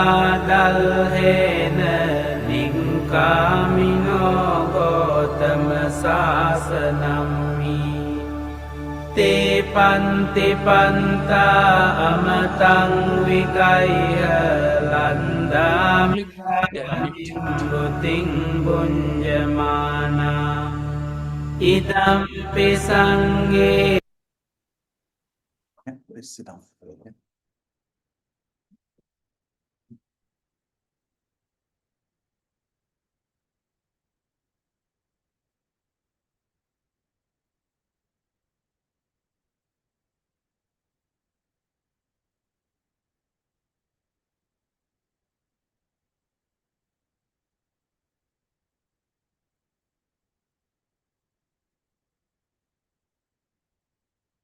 That is coffee.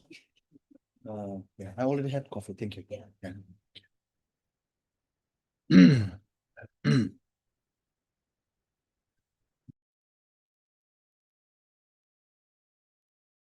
Hello.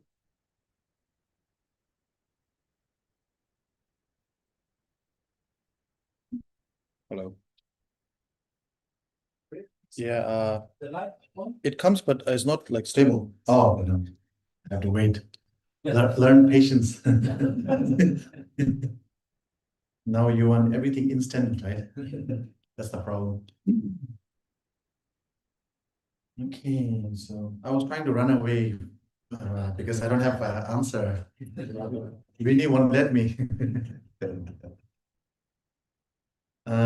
So yeah, we're talking about everything self-reliant, doing everything by yourself, alleviate suffering, everything. Your suffering is from your own karma. Even Buddha himself said, I cannot remove your suffering. I cannot wash away your sins. And then what's then how does refuge, reliance on the triple gem, three jewels, how does that come into the equation? You know, because Buddha himself said, I cannot do anything for you. So now, and at the same time, the irony is you're asking him to help you.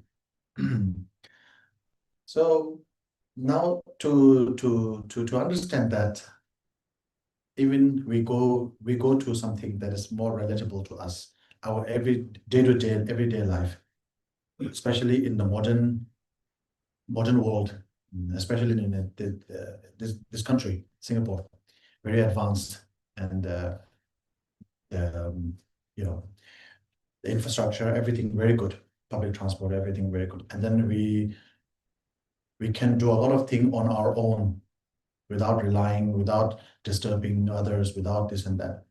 So, and then we also call ourselves independent because I'm doing these things all on my own. And especially with the modern mindset, independence is a very big thing, right? So independent meaning like free from dependency, independent.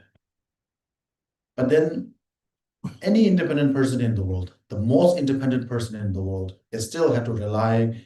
If you are doing the public transport, you may not be bothering you may not be bothering your chauffeur, like your personal driver, but you still have to rely on the bus driver. You still have to rely on the MRT. You think you're not bothering anyone, you're not relying on anyone, but you still have to get food from the supermarket. There are people. If you look at it that way, I'm just using only 2 examples, but you can sort of expand the idea. There's nothing such thing as independent. Everything you do, the clothes that you wear, right, made by somebody else, most likely in another country, and then manufactured by someone else, marketed by another, right, distributed by one group, this and that. So everything is dependent, not independent. Nothing. Even your thought process, we call it, I'm an original thinker, or we should not copy this and this and that. We should be an original thinker. We should be more creative, this and that. It also comes from what we call inspirations. So there is a starter pack, and then you make something from that, and then you call it your own. Your very thought, which is the most internal aspect of yourself, right? Let's do away with the how, the external part, the house, the surrounding this and that. The closer to you, like clothes, this and that, come from someone else. Then go closer to your skin, your bones, your this, everything comes from someone else, your parents, this and that. Then the very breath, the breath that you are taking and inhaling and exhaling, everything, even though you are producing that, but it needs a certain conducive environment to breathe. You cannot breathe in space, outer space. You need to you need oxygen. If the environment is very polluted, you will have breathing problem, right? So therefore, everything is interdependent. This interdependent, we're not talking about in the interdependence of Buddhist philosophy, which is like very deep kind of interdependency. We're talking about depending on each other, that kind of dependence, more, relative level, depending on you and me. For me to speak, you have to be here. If you are not here, if I talk like this, people looking from the window will think I'm crazy, right? Talking to myself. So for you to be here, I have to speak as well. So there's an interdependency. I cannot say, oh, I'm the most independent speaker. I don't need anyone to listen to me. I can talk. Yes, I can talk, but without any audience, my speaking is kind of meaningless. So anyway, coming to the point. So everything is interdependent in the sense of person to person. Yeah. In that case, all the good things that both good and bad is my own doing, my karma, right? I'm suffering because I did bad. I'm enjoying because I did good. Very simple logic. To whom did I do bad thing? If I do bad to myself, that's a bad thing, but it's not going to be, the consequences that I'm suffering from, my bad negative karma, is from doing harmful things to others, not to myself. Of course, doing something bad to yourself is not a smart thing to do it. But But doing harmful things to others, by doing some harmful things to others, we accumulate what's called negative karma. By doing beneficial things to others, we accumulate what's called merit, what's called positive karma, etc. But do we know that? Because no one in the audience is shocked, because you are obviously you have already read Dhamma text, you are familiar to this concept, so it's okay. But if you are not familiar, if you're not exposed to Dhamma teachings, to say that everything comes from the positive karma and negative karma is solely dependent on other sentient beings is something new to your ears. Very hard to take. Yeah. But the reality is that all the positive karma, negative karma, I'm responsible, but I'm responsible through others, right? I cannot do a negative karma. I cannot accumulate a negative karma totally on my own without anyone's involvement. Either I have to think something bad, do something bad, say something negative, do something wrong in relation to others. Then I accumulate negative karma, right? If I most likely, if you think bad, usually, especially in the Sharvaka sort of teaching, so what we usually refer to as Theravada teaching. If you think bad, that's not a negative karma. Thinking is not tantamount to doing. If you think of doing, like stealing from a bank, robbing a bank, you will not go to the prison, right? You will only go to the prison if you steal from the bank and get caught. If you not get caught, you still not go to the prison. So yeah, you do something bad. Yeah. So the thinking bad, thinking something, having a negative thought is not tantamount to negative karma. At least in the Theravada sort of teachings, but in the Mahayana teaching is a little bit different, because when you take in like Bodhisattva teachings, that's a bit different. Maybe we will come to this later. So, because Theravada, the Sharvaka teachings is on curbing the physical urges. Then the Sharvaka and in the Bodhisattva teachings, it's the mental one. Physical urges in the sense of like something that is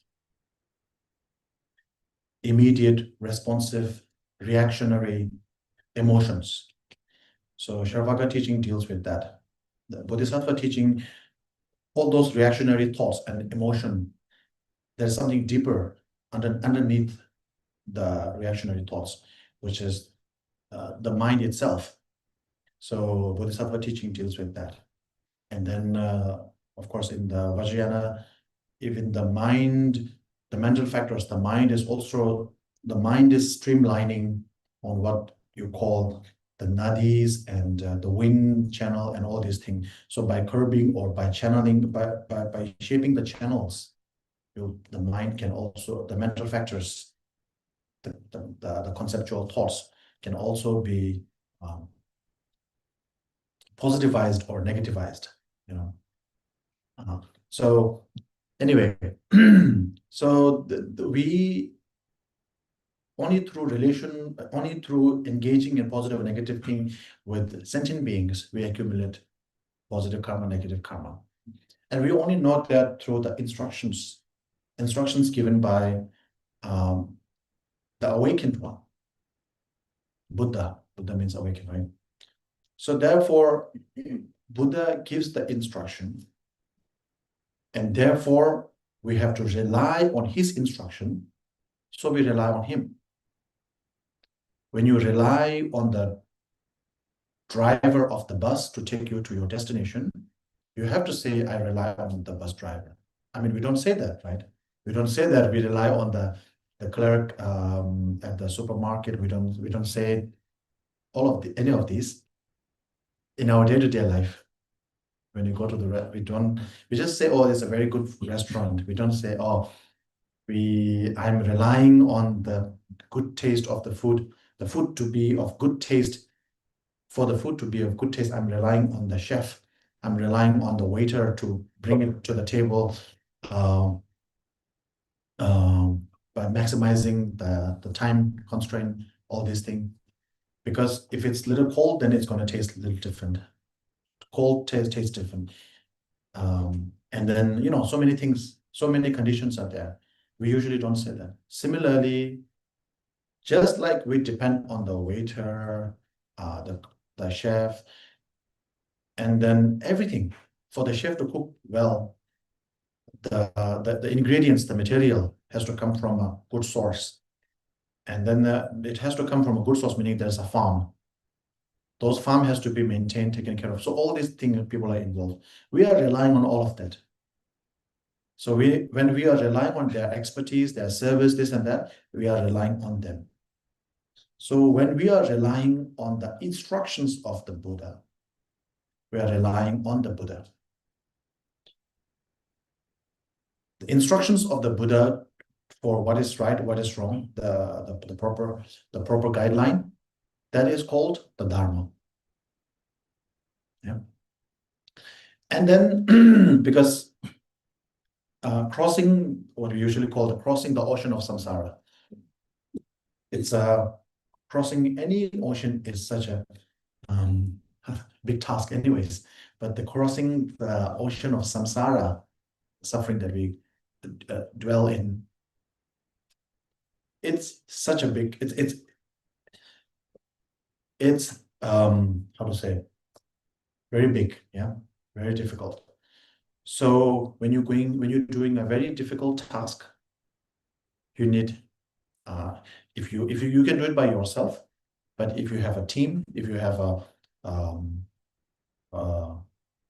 colleague, people do it with you, it'll be easier, it'll be more convenient. Basically, it lightens the burden. Yeah, if you're carrying a heavy object, 4 people carry easy, 1 people difficult. That is the Sangha.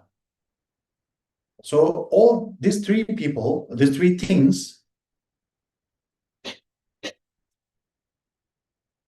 3 objects called the Buddha, who's the guide, the Dharma, which is the guidance, and the Sangha, which are your partners or fellow travelers on the path to cross samsara.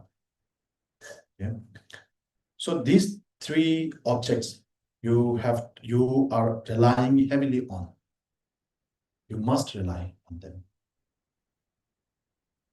So if you, I mean, to get to your like ordinary destination from here to the airport, we have to look up the GPS, the map, the Google Map. Let's say Google Map. Even if you know the way, you still have to rely on them for live traffic. And live traffic is fed by people, right? If there's more people using the GPS, then the traffic, you get a live update of the heaviness, the heaviness of the traffic light. Is it a light traffic? It's a heavy traffic, and depending on that, the Google will try to get you to a different route.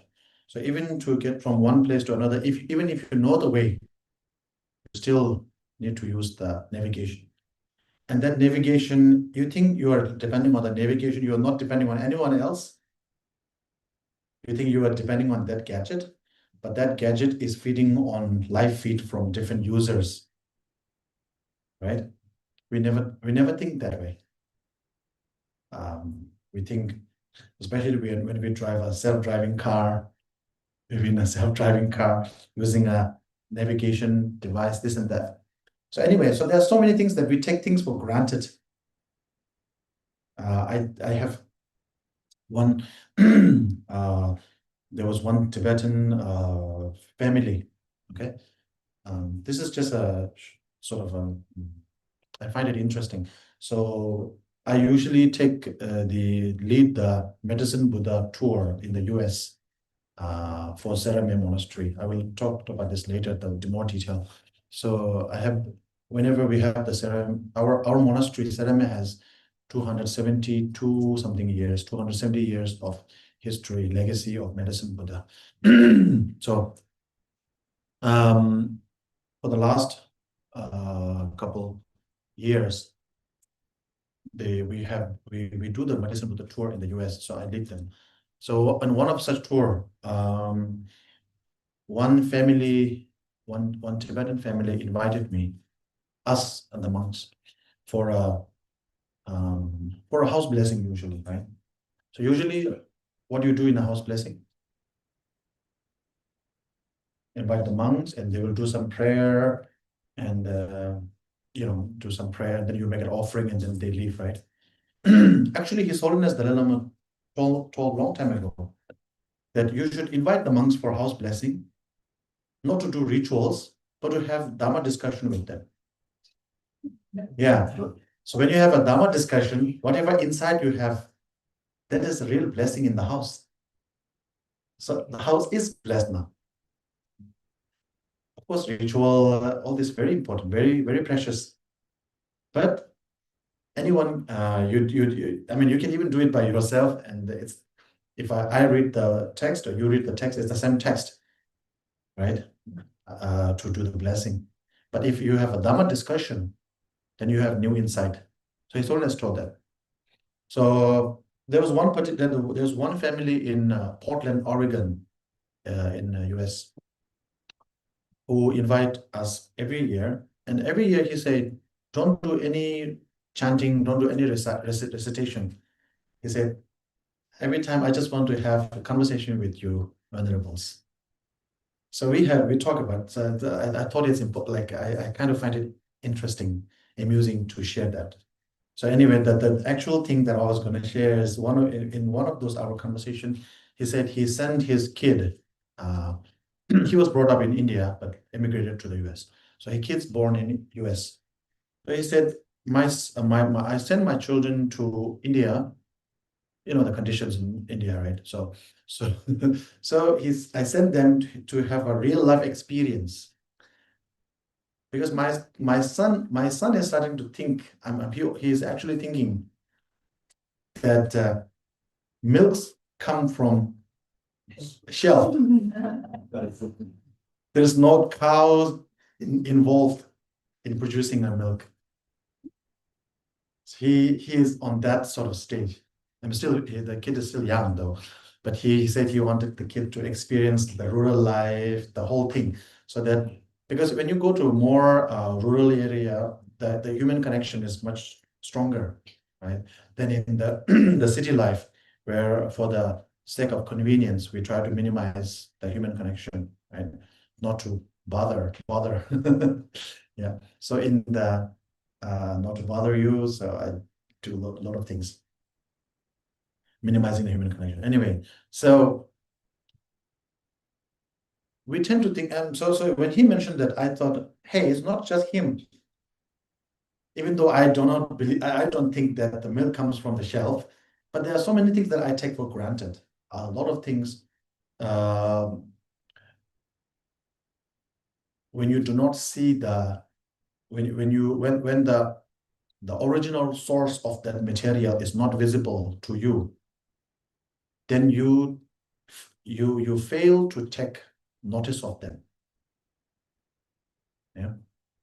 So a lot of, for example, when we have clothes and devices, or we look at the brand name, oh, it's an Apple, or it's that cloth, and that's about it. Or maybe the furthest we may go, or it's made in Italy, made in China, made in this. Made by who? We don't really go that deep, right? Made in is important. Made by so, right? So anyway, but in reality, the thing is that everything is heavily dependent on others. Yeah. So like that, when we rely on someone's expertise, someone's services, we have to acknowledge them, right? That's why we have to. I don't know. Do you have the tipping system? Do you have to tip the waiter here or no? In the US, they have heavily, right? So anyway, so the reason you tip someone or you acknowledge someone's contribution is because you are recognizing their hard work, right? So similarly, what we do in ordinary life, similarly in the spiritual realm, we have to acknowledge the Buddha for his instruction. The instruction that the Buddha gave comes from the Buddha. So therefore, Buddha has to be relied on because you are relying on his instruction. Instruction, we call it the Dharma teaching.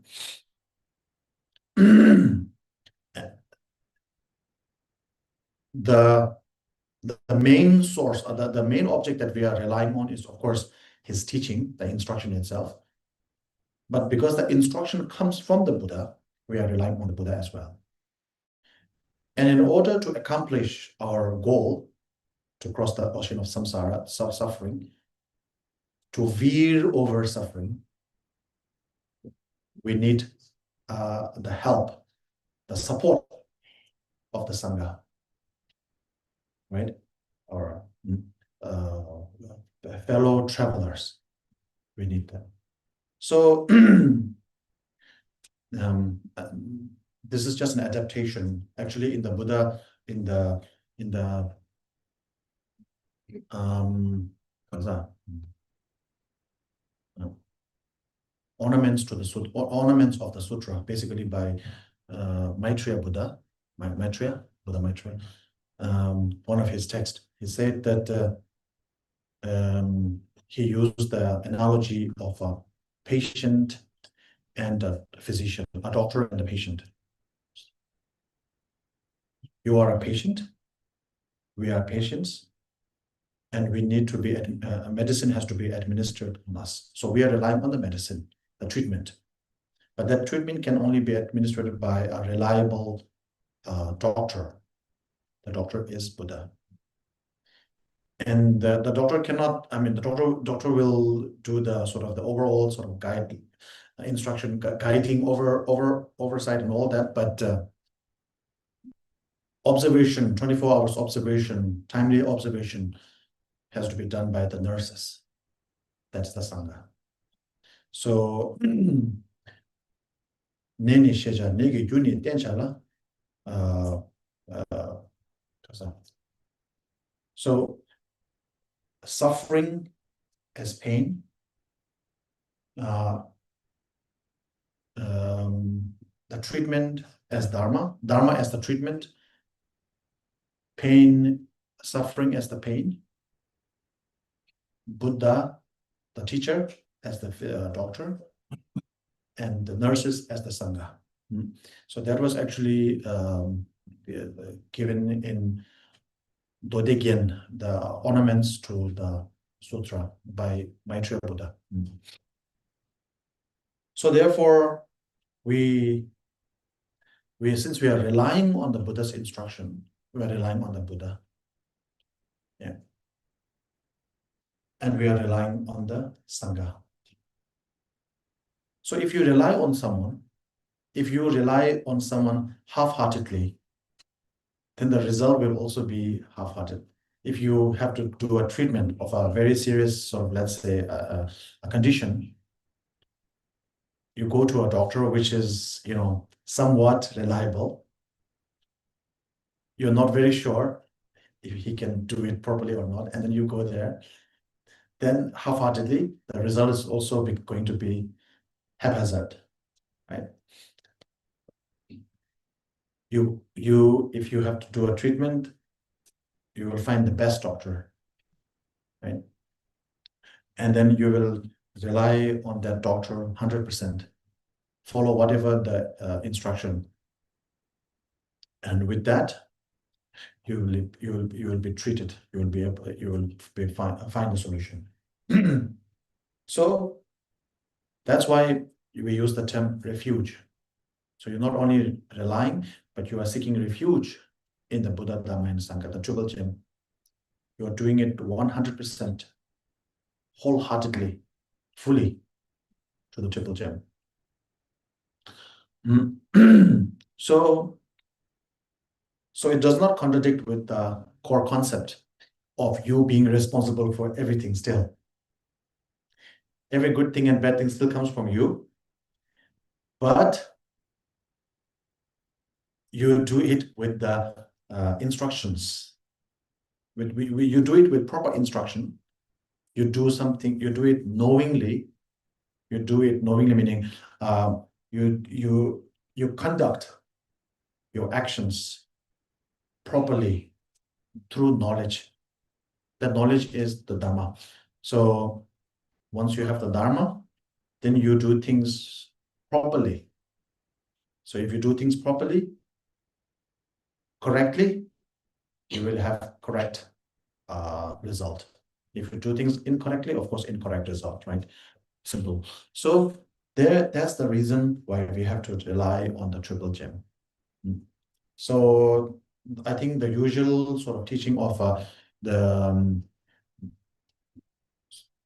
that we have to rely on the triple gem, because the triple gem, especially the Buddha, has someone that has transcended the suffering himself. And so this is something that you're already familiar with. So that's why I didn't go through that avenue. Yeah. So like traditional form of teaching is that we rely on the Buddha because you can, just like we talk about the doctor thing, we cannot rely on something that we're not very sure of. If that person himself has not transcended samsara, if the person has not, if the doctor has not acquired his license through proper means, then you cannot rely on him. But the Buddha was not such thing. And the very good sort of testament to that is the Buddha was not a Buddha to begin with, right? Buddha was not a Buddha to begin with. Buddha was not a Buddha from inception, from the beginning of time. Buddha was the title that we have given to him. Gautama, who was born Siddhartha, through his realization, through his renunciation, through his realization, through his penance, through his meditation, through his practices, he became known as Siddhartha, the yogi, or the truth seeker. And through his penance and all his hard work, he was able to abandon, we call abandoning. So he was basically able to shed off all the confusion mentally, shed off all the negativities emotionally, shed off all the short-sightedness, all the shortcomings, he was able to shake off all the negativity. Mainly, he was able to shake off his confusion, his confused mind, his bewilderment, what we usually call ignorance. Yeah. The three poisons, ignorance. Yeah. So when the ignorance was removed, when ignorance was removed, ignorance in Sanskrit is avidya. So when ignorance was removed, avidya, I is a negative word. Vidya means wisdom. So when you remove the avidya, basically the A is removed. When you remove the A, it becomes vidya, avidya, no wisdom. That's the name of ignorance in Sanskrit. So when you remove the no wisdom, or you remove the no wisdom by removing the no. So when you remove the no, when you remove the what remains is vidya. So when you remove the non-part of the non-wisdom, wisdom is just there. Wisdom had not, sorry. Wisdom doesn't hasn't had to be procured. It is acquired, but it doesn't have to be procured. It's there. Only the non-part of the non-wisdom is removed, and the wisdom is just there. That's why we usually refer to that as the Buddha nature, the Buddha essence. It's already there. Just have to, remove what does not. There was one. Maybe I will tell that story later. 5 years we stop, right? Okay. Yeah. So I have to be aware of the time. Okay. So Buddha, coming to the point. Buddha wasn't a Buddha to begin with. He became a Buddha. So becoming a Buddha basically tells us that before he became a Buddha, he was just like us. We are not like him because we are not prince. But he was like us. Have all the shortcomings of attachment, anger, all these things. He has all those issues, anger issue, attachment issue, all these things, jealousy, all these things, everything. But he was able to, by curbing those things, removing those things, he became the Buddha. We know that from his legacy is testament to that. So therefore, we know that he actually crossed over. So it's like when we see someone, there's a sort of a river or a chasm that nobody can jump over, then someone think of a sort of a certain strategy, and then they jump off through that strategy. They use a certain technique, and then everybody goes to that person and say, please teach us that technique to jump over this pit, this chasm, right? How do you how much further you have to run in order to jump that part of a distance, length, everything you ask that person, and then you will follow the instruction to the word, to the letter, everything, right? You must not eat breakfast that morning. You must maybe like wear this and that kind of clothing, jump at that particular point, everything, to the T, you will follow everything, right? So when you are following everything to the T, that is, you are relying on that instruction. Yeah. So therefore, Buddha, just like the person who jumped that distance, that covered that distance, jumped that chasm, that pitfall, Buddha also did that, and his life, his legacy is testament to that. So we can see that. So therefore, we can totally rely on the Buddha to lead us. Yeah. And just as he said, he can only lead us through his instructions that he shares, the guidebook. And the guidebook is the Dharma. And the Sangha, some of the Sanghas are enlightened beings, some may not be, but at the end of the day, they are all the Sangha members, all the Sangha have the same goal, basically to cross over, to cross the ocean of samsara. We all have that. So we all fellow travelers going to the same destination. The pace is different, the technique is different, the ability, this and that, the height, the size, all is different. But the main sort of thing is the goal is same. Therefore, you can just keep going. You can, what's the word? Go with the flow. Yeah, go with the flow. The Sangha is the flow. So many different Sanghas are there. Some go at a very fast pace. Some drag you down, so avoid that. Avoid meaning you don't have to engage in those that drag you down. You go with the path, you go with the flow that actually pushes you towards the goal, not not the ones that drag you away from the goal, right? Yeah. So refuge to the triple gem. Yeah. So first, so today's teaching is 3-part, right? Refuge, importance of the preciousness of human life, and the rarity, basically the impermanence nature of the human life, and the rarity of it. Yeah. Sorry, the rarity of it first, and then the impermanence nature. First, the rarity, because it's rare. If it's not rare, if it's commonplace, then you don't have to hold it dear. You can find it anywhere. It's not commonplace, it's rare. If it's rare, but once it comes, it stays forever, no need to worry. But it's rare, and it's temporary, it's transient. Yeah. So these two. So the first is about the rareness, the rarity of human life. You might think, how come human beings rare?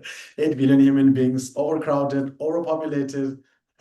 So human beings are not how do you call not on the brink of extinction, right? Human beings are actually overpopulating. Yeah.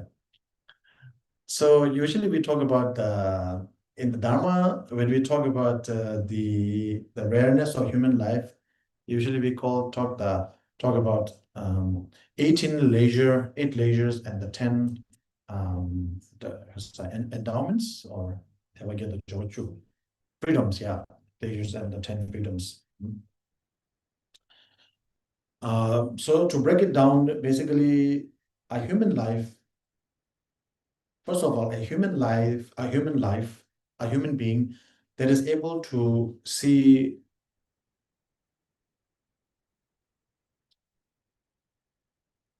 the suffering as it is, and then do something about it. So basically it breaks into 2 things: a human life, Tewagye and Jogochu. So Tewagye, basically the 8 freedoms, Tewagye, 8 leisures and 10 freedoms. So the leisure is basically about realizing that suffering is real, and the freedom is about doing something about it, or trying to remove that.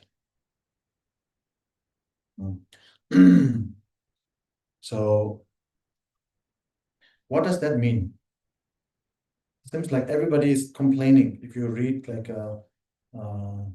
what do you call tweets or posts or whatever on social media, everybody is complaining about something. This is not good, that not right, everything. Seems like we know, everybody knows about suffering. Everybody knows about, and especially when 2 people meet, if you are good friends, you talk about so many things, right? Criticizing, backbiting, right? And so many things. Oh, this not right, that not right. We always discuss so many things. So everything that is not right brings suffering. So it seems like we have actually, we got the idea already. We know suffering. The thing is, it's like we have got suffering, but we are not able to catch it. It just slips from our hand. Suffering is looking at our face every day, every moment. Even as we speak now, suffering is like right in our face. But then we brush it off by giving it different labels. We are so good at making suffering a form of enjoyment. So good at giving different labels to suffering so that the pain of suffering is lessened. Suffering by its very nature does not necessarily bring pain, okay? Immediately anyways. That's why in Buddhism, they talk about three types of suffering: suffering of change, suffering of pervasive, compounding, the compounding, pervasive suffering, right? All pervasive suffering, or so for suffering is basically the painful suffering that we all identify with, like back ache, head ache, wounds, this and that. That everybody recognizes as suffering, no problem. Then there are suffering that comes in the form of enjoyment, comes in the form of goodness, but then comes in the guise of goodness, and then changes its color once it has entered your territory, like a Trojan horse. So it comes in the guise of a gift. Once enter, attack. So most of the, you can say 99% of the enjoyment that we have in our day-to-day life, suffering of change. Everything that seems good, we call goodness, we call good, we call happiness, joyful, actually brings suffering to us. They bring suffering. They bring some joy, but most of the time they bring suffering to us, which we don't have, we're not even aware of. We're not aware of it. I'm not saying we do not know it, we know it. Yeah. Especially in today's time, information is like available everywhere. So we know this, that. But we don't pay attention to it. We're not aware of it. So when we are unaware of it, unaware of it, our knowledge, when we are unaware of something, our knowledge on that topic, that subject, that object is absent, which means no knowledge, which means not knowing. Okay, so I just said no, we know it, but also we don't know it. Right? Are you following? So the reason I say we know it is because, okay, we know, okay, we shouldn't eat this, we shouldn't do, okay, let's say smoking, we should not be smoking, we shouldn't be drinking this and that, we know that. But at the same time, when we are given to certain vices, we do it so much, especially when you become when things become an addiction, that we become addicted to certain things. Then we become unaware of this thing. The effect of that particular thing it has worn off. So we need to, usually, that's what happens. We need to increase the dosage, whether it's whatever it may be, right? Whatever vices you may have, even good things like food and drinks, like coffee, for example, good for health. In general, it gives you, it spikes your alertness and all these things good. But because you have to accomplish so many things in life, you want like 10,000% of alertness, you drink too much of them. You're drinking energy drink, this and that, and then it brings suffering to you, right? Something usually regarded as harmless. Then we can go with like ordinary food, even something we call organic food, good food. If you have too much of it, because it's organic, then we must take more. There was one story, okay? So one story. This is, and I didn't make this up, okay? Even though it seemed like I make it up, but I didn't. So when the first, after the 1999, the Tibetan come to India after His Holiness, right? The monks come there. In Tibet, we don't have vaccination program, none of that, right? So when they come to India, especially we come to our elders, senior monks, when they come to India, they um, what do you call that? Climate change is not suitable for them. And one of the thing is, India, at that time, there was like a program going on for like malaria or something. They gave me injection that time. It's a big thing, right? So everybody has to take the injection, all that thing. And so at first, the monks, our senior monks, most of them now passed away, but that time they are very young. So they were like, what is this thing? Why should I prick my skin with a needle? Doesn't make any sense. This is something totally foreign to them. Never heard of done this thing. Then they were told, no, like Geshe-la, Rinpoche, whatever. Rinpoche, this is very good. It increases your stamina. It does this the health benefit. You will not get sick, no disease, blah blah blah, like that. And some of the monks, okay, they were like, really? It will help me free from all disease. It will help this. Yes. So what happened was some of the monks, few of the monks actually, when they take the vaccination that thing, that malaria injection thing, some of them actually felt unconscious. I felt unconscious, fell off. And then they didn't know what was, maybe some reaction, this and that. But later, when they analyzed, they found out that particular monk has taken 14 injections. The more, the better. So he thought, okay, 1 injection means, okay, 1 year free disease. Okay, 2 means 2 years. 4 means 4 years of free from disease, right? So maybe he just kept taking until like as long as he could. So yeah, something that's supposed to be good for your health can bring adverse effect. So suffering of change. We don't recognize that as suffering. We label that as something good. And we try to relish it. And something that is common, very popular in our lips is that we say, oh, this is part of life. Ups and downs is part of life. And yes, life is hard. So we try a different method to minimize the pain of suffering.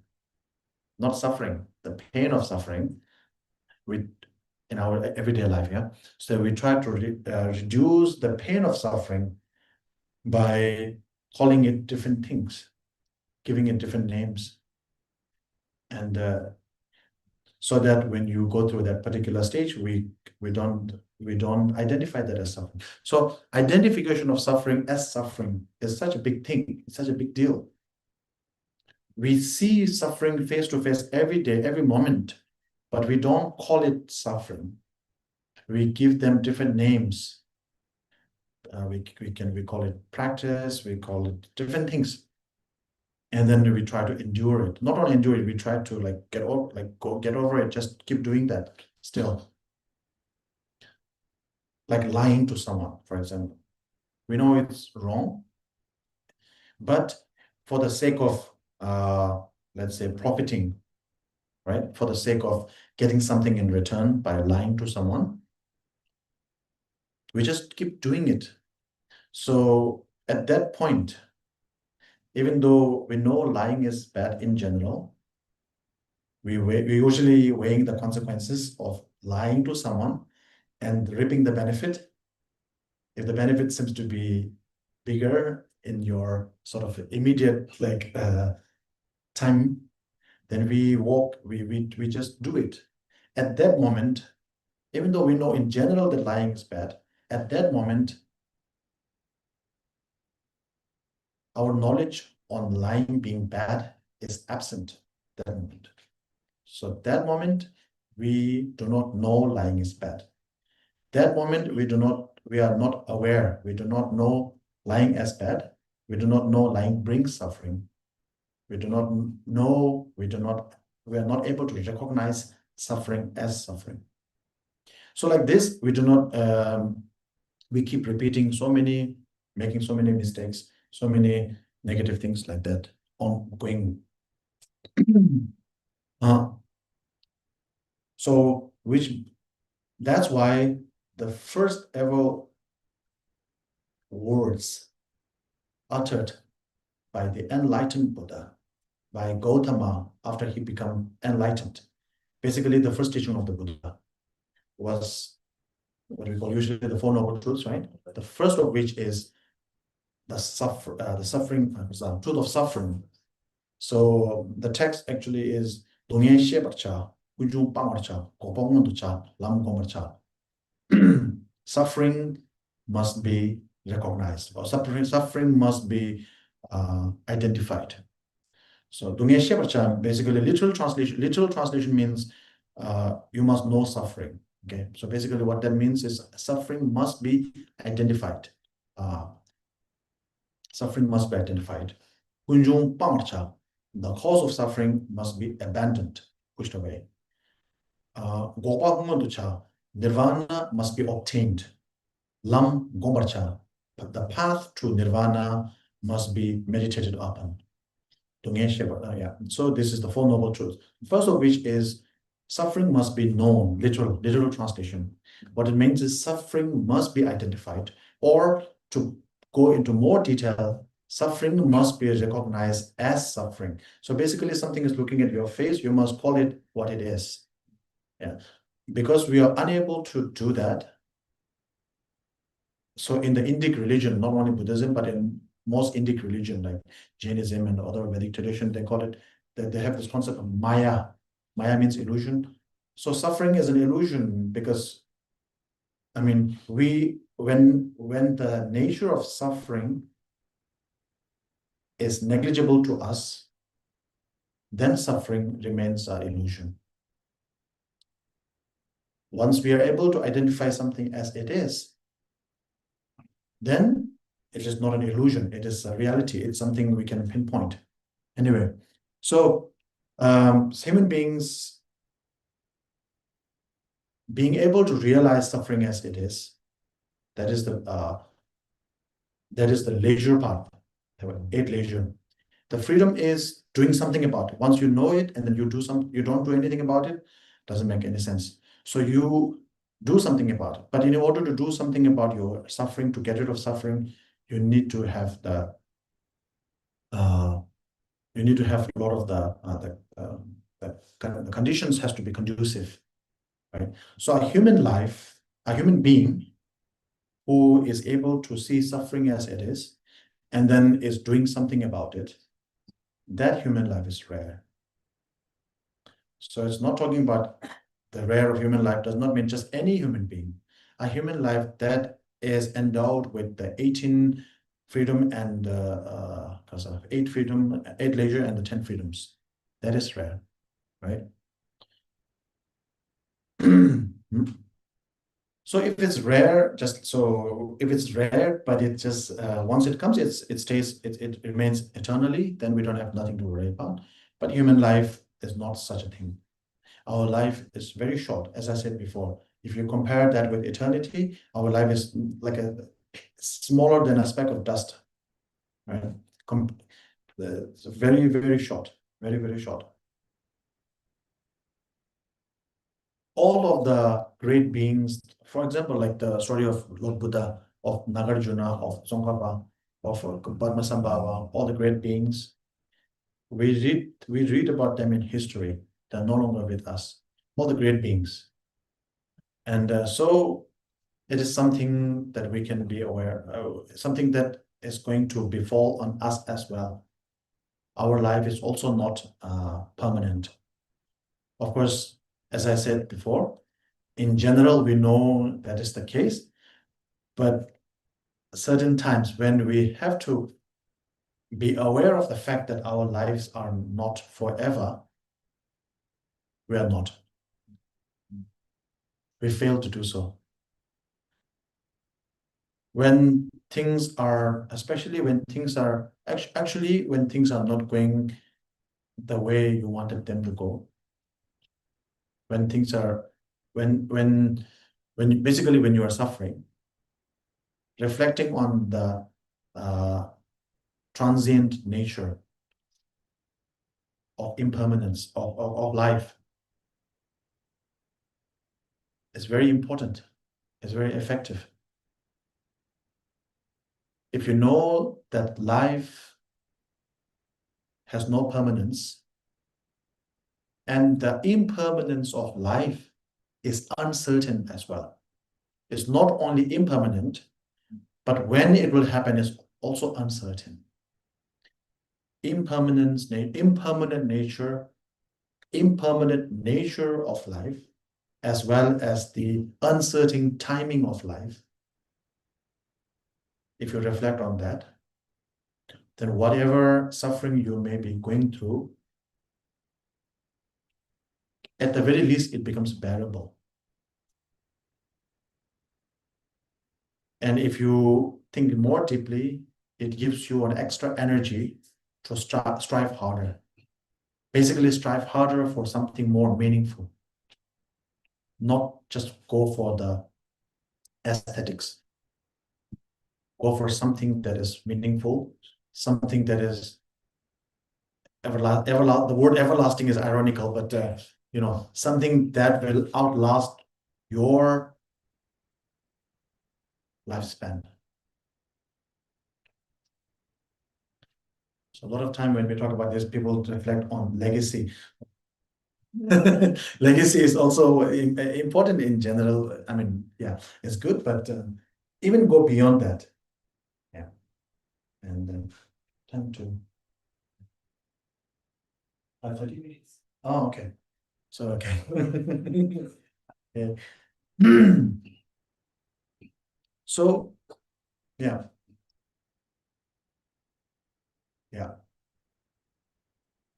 Impermanent nature of life, and the uncertain timing of death is the most important lesson that we can have.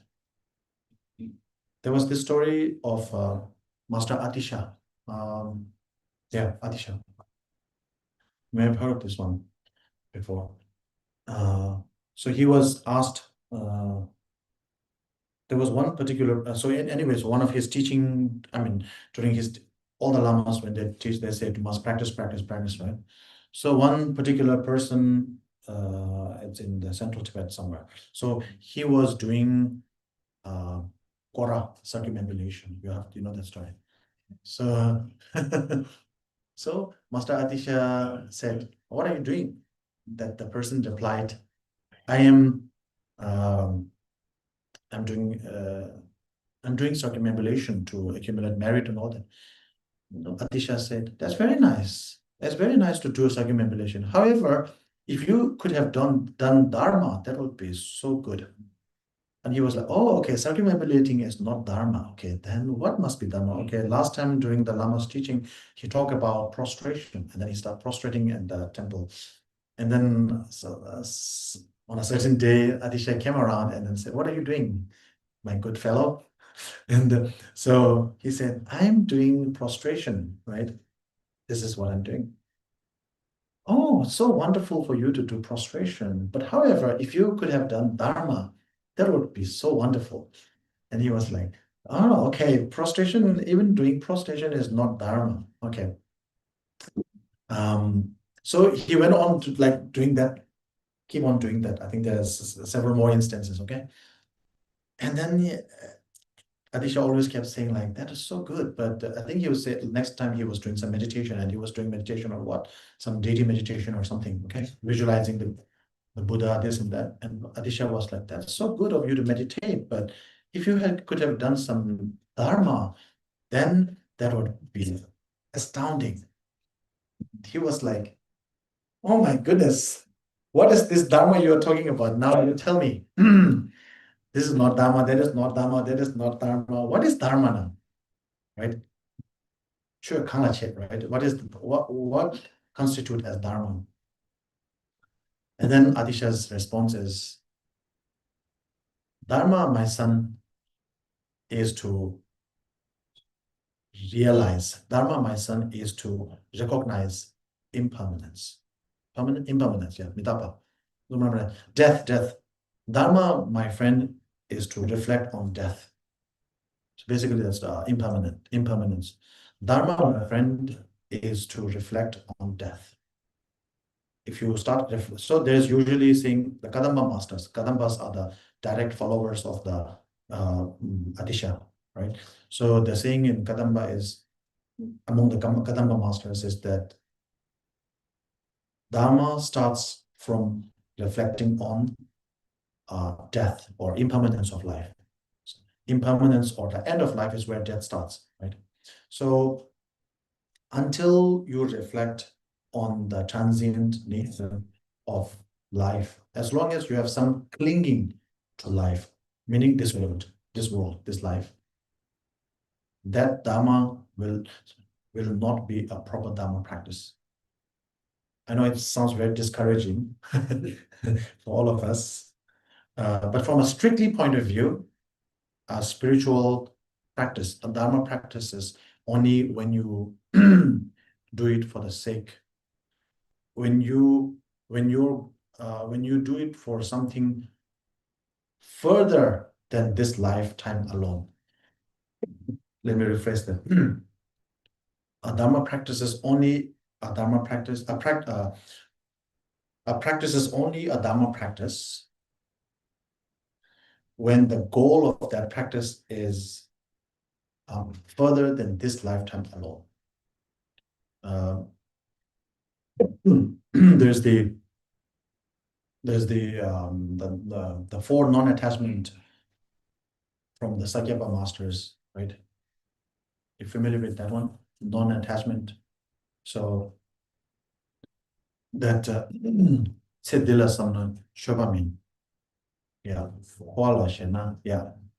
So yes, Siddhila Sthiram, yeah. The four non-clingings or non-attachment, right? Shebashitel.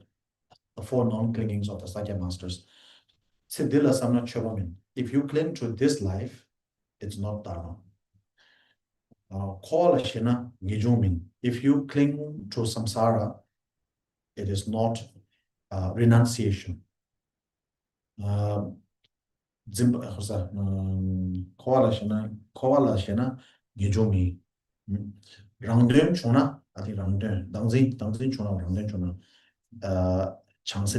basically, if you cling to yourself, if you cling to the self, then it is not bodhicitta.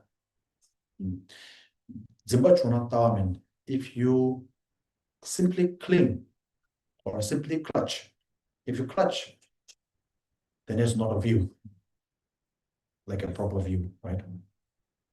So we can go to this sometime later. So today, what we're going the topic that is relevant today is the first line.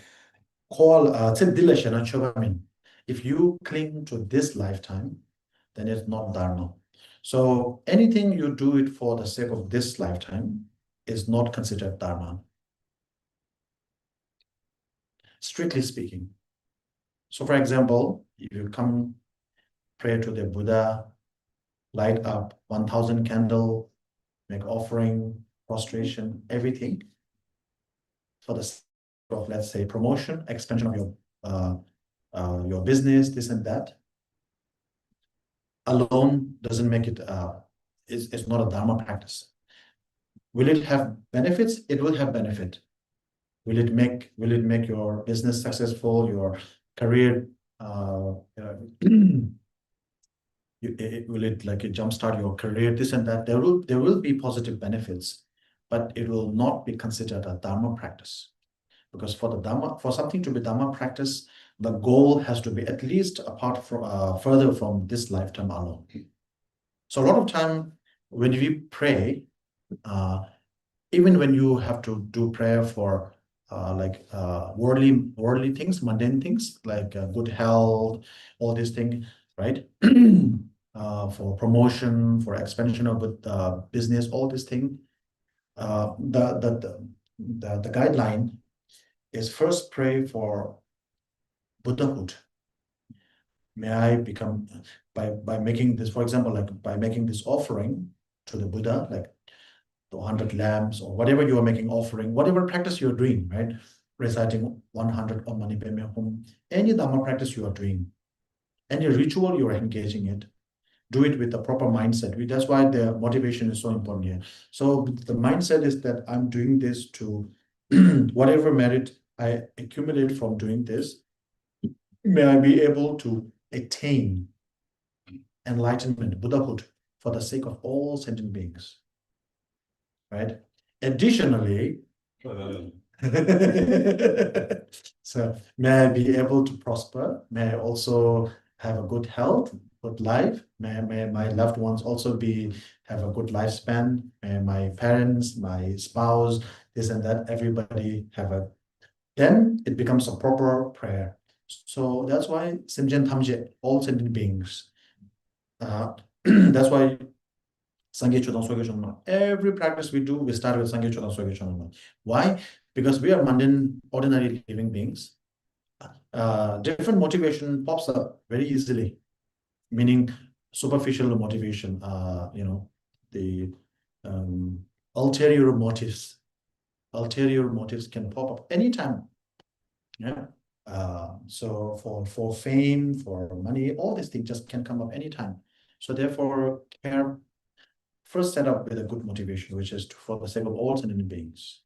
Yeah, I'm doing this. And then at any other request that you have to make, then it becomes a Dharma practice, and it also becomes a prayer to expedite your aspirations, like that. So I think maybe open up for some. Do you have questions? So basically, I'll just wrap up 3 things we talked about today. The first one is refuge. Second one is the reality of human life. The third one is the transient nature of human life. So these are the 3 things. And as I said in the beginning, this is your takeaway. Okay.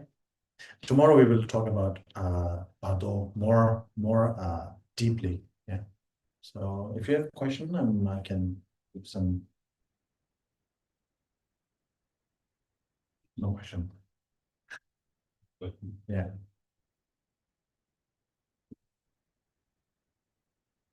Okay. I don't remember. I don't know whether I finished I did the proper. Okay, just read it so that you get the transmission long. 교수님 대신 초당 소재라 나라 가냥 좋아 말이고 정주님의 버터 캡수지 대제 바르 지글에 될도스 내가 지물라 배대상데 기닌기도 단계급인데 되면 세대 자외 미연와 대제님 볼렘을 징계로 되와 대신 스타본 말이지 템베 타고 깨베 타마치 치워마세 남지 참여베 로메 율라께와 징계로. So that's all for today. Thank you.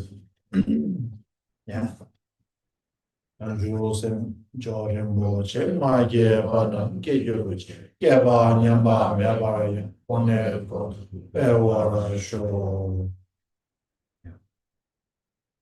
Hi, I hope you enjoyed today's session. So we have session 1 and 2 for the session of Bardo today. And thank you very much for the 3 key takeaways. And remember, next life. Very, very, very long. Not just for this life. Today I haven't heard the Atisha story. Today Oh, really? Yeah, what is I'm glad. and I learned new things today. I hope you too today. And tomorrow's session starts at 7:30. And hope you all can join. And also I know that we're busy, I know we have many commitments. So it's live on the Facebook and also on YouTube, in case you cannot come. Right. So and of course then on the Thursday, Refuge is going to speak at the Dharma Circle at SMU. So it's not open for public. It's meant for the student and their alumni. So we'll see whether there's a recording. Later on, a request from SMU, then we will share out broadly. The topic is on mindfulness in the digital age. It's for the students. And and also please allow me to. So we have some questions that is related to new name, right? So if you are keen to take part in new name, which we have set 1, 2, 3 over the next 3 weekends. If you have not taken any Chinese initiation, that is fine. You don't need to take any initiation. Okay, at all. There's no prerequisites. If in the case that anyone or your friend who did not even have taken a refuge, and you can still join because on the first day of each set, Refuge will be giving a refuge taking plus the 8%. That would mean that you are receiving Refuge as your guru, your teacher. Right, so please don't worry too much. Okay, so and Refuge will be sharing more details, and there will be some you'll talk more about Monday, and it's going to be an enjoyable one, and you're not going to stay in TBC. You come and you go home. And then you and you look at your detailed schedule that we attach to see whether it will meet us your requirement and your needs. And we understand that not easy to stay and all places are not very conducive for a stay in retreat. And we also want to save costs for not booking at other place. And you can stay here when you go back home. The only thing is you need to stay silent after you step out during the retreat. So a lot of details please refer to the detailed schedule. Instructions are all there. So and Refuge will be giving a lot more information so that if you have any question, just text us. We'll get back to you. And we are limited to 25 packs for the first set and 30 for the next two. So it's level 1 for the first set and the second and third level 1 and 2. That was because we have activity happening this coming week. As I mentioned, the San Mandala is going to be made at level 2. Right. So yeah, anything last question? Anybody question now? No? Okay. So thank you for your time today, and thank you, Refuge, for the enlightening teaching, and have a great Sunday evening and a good week.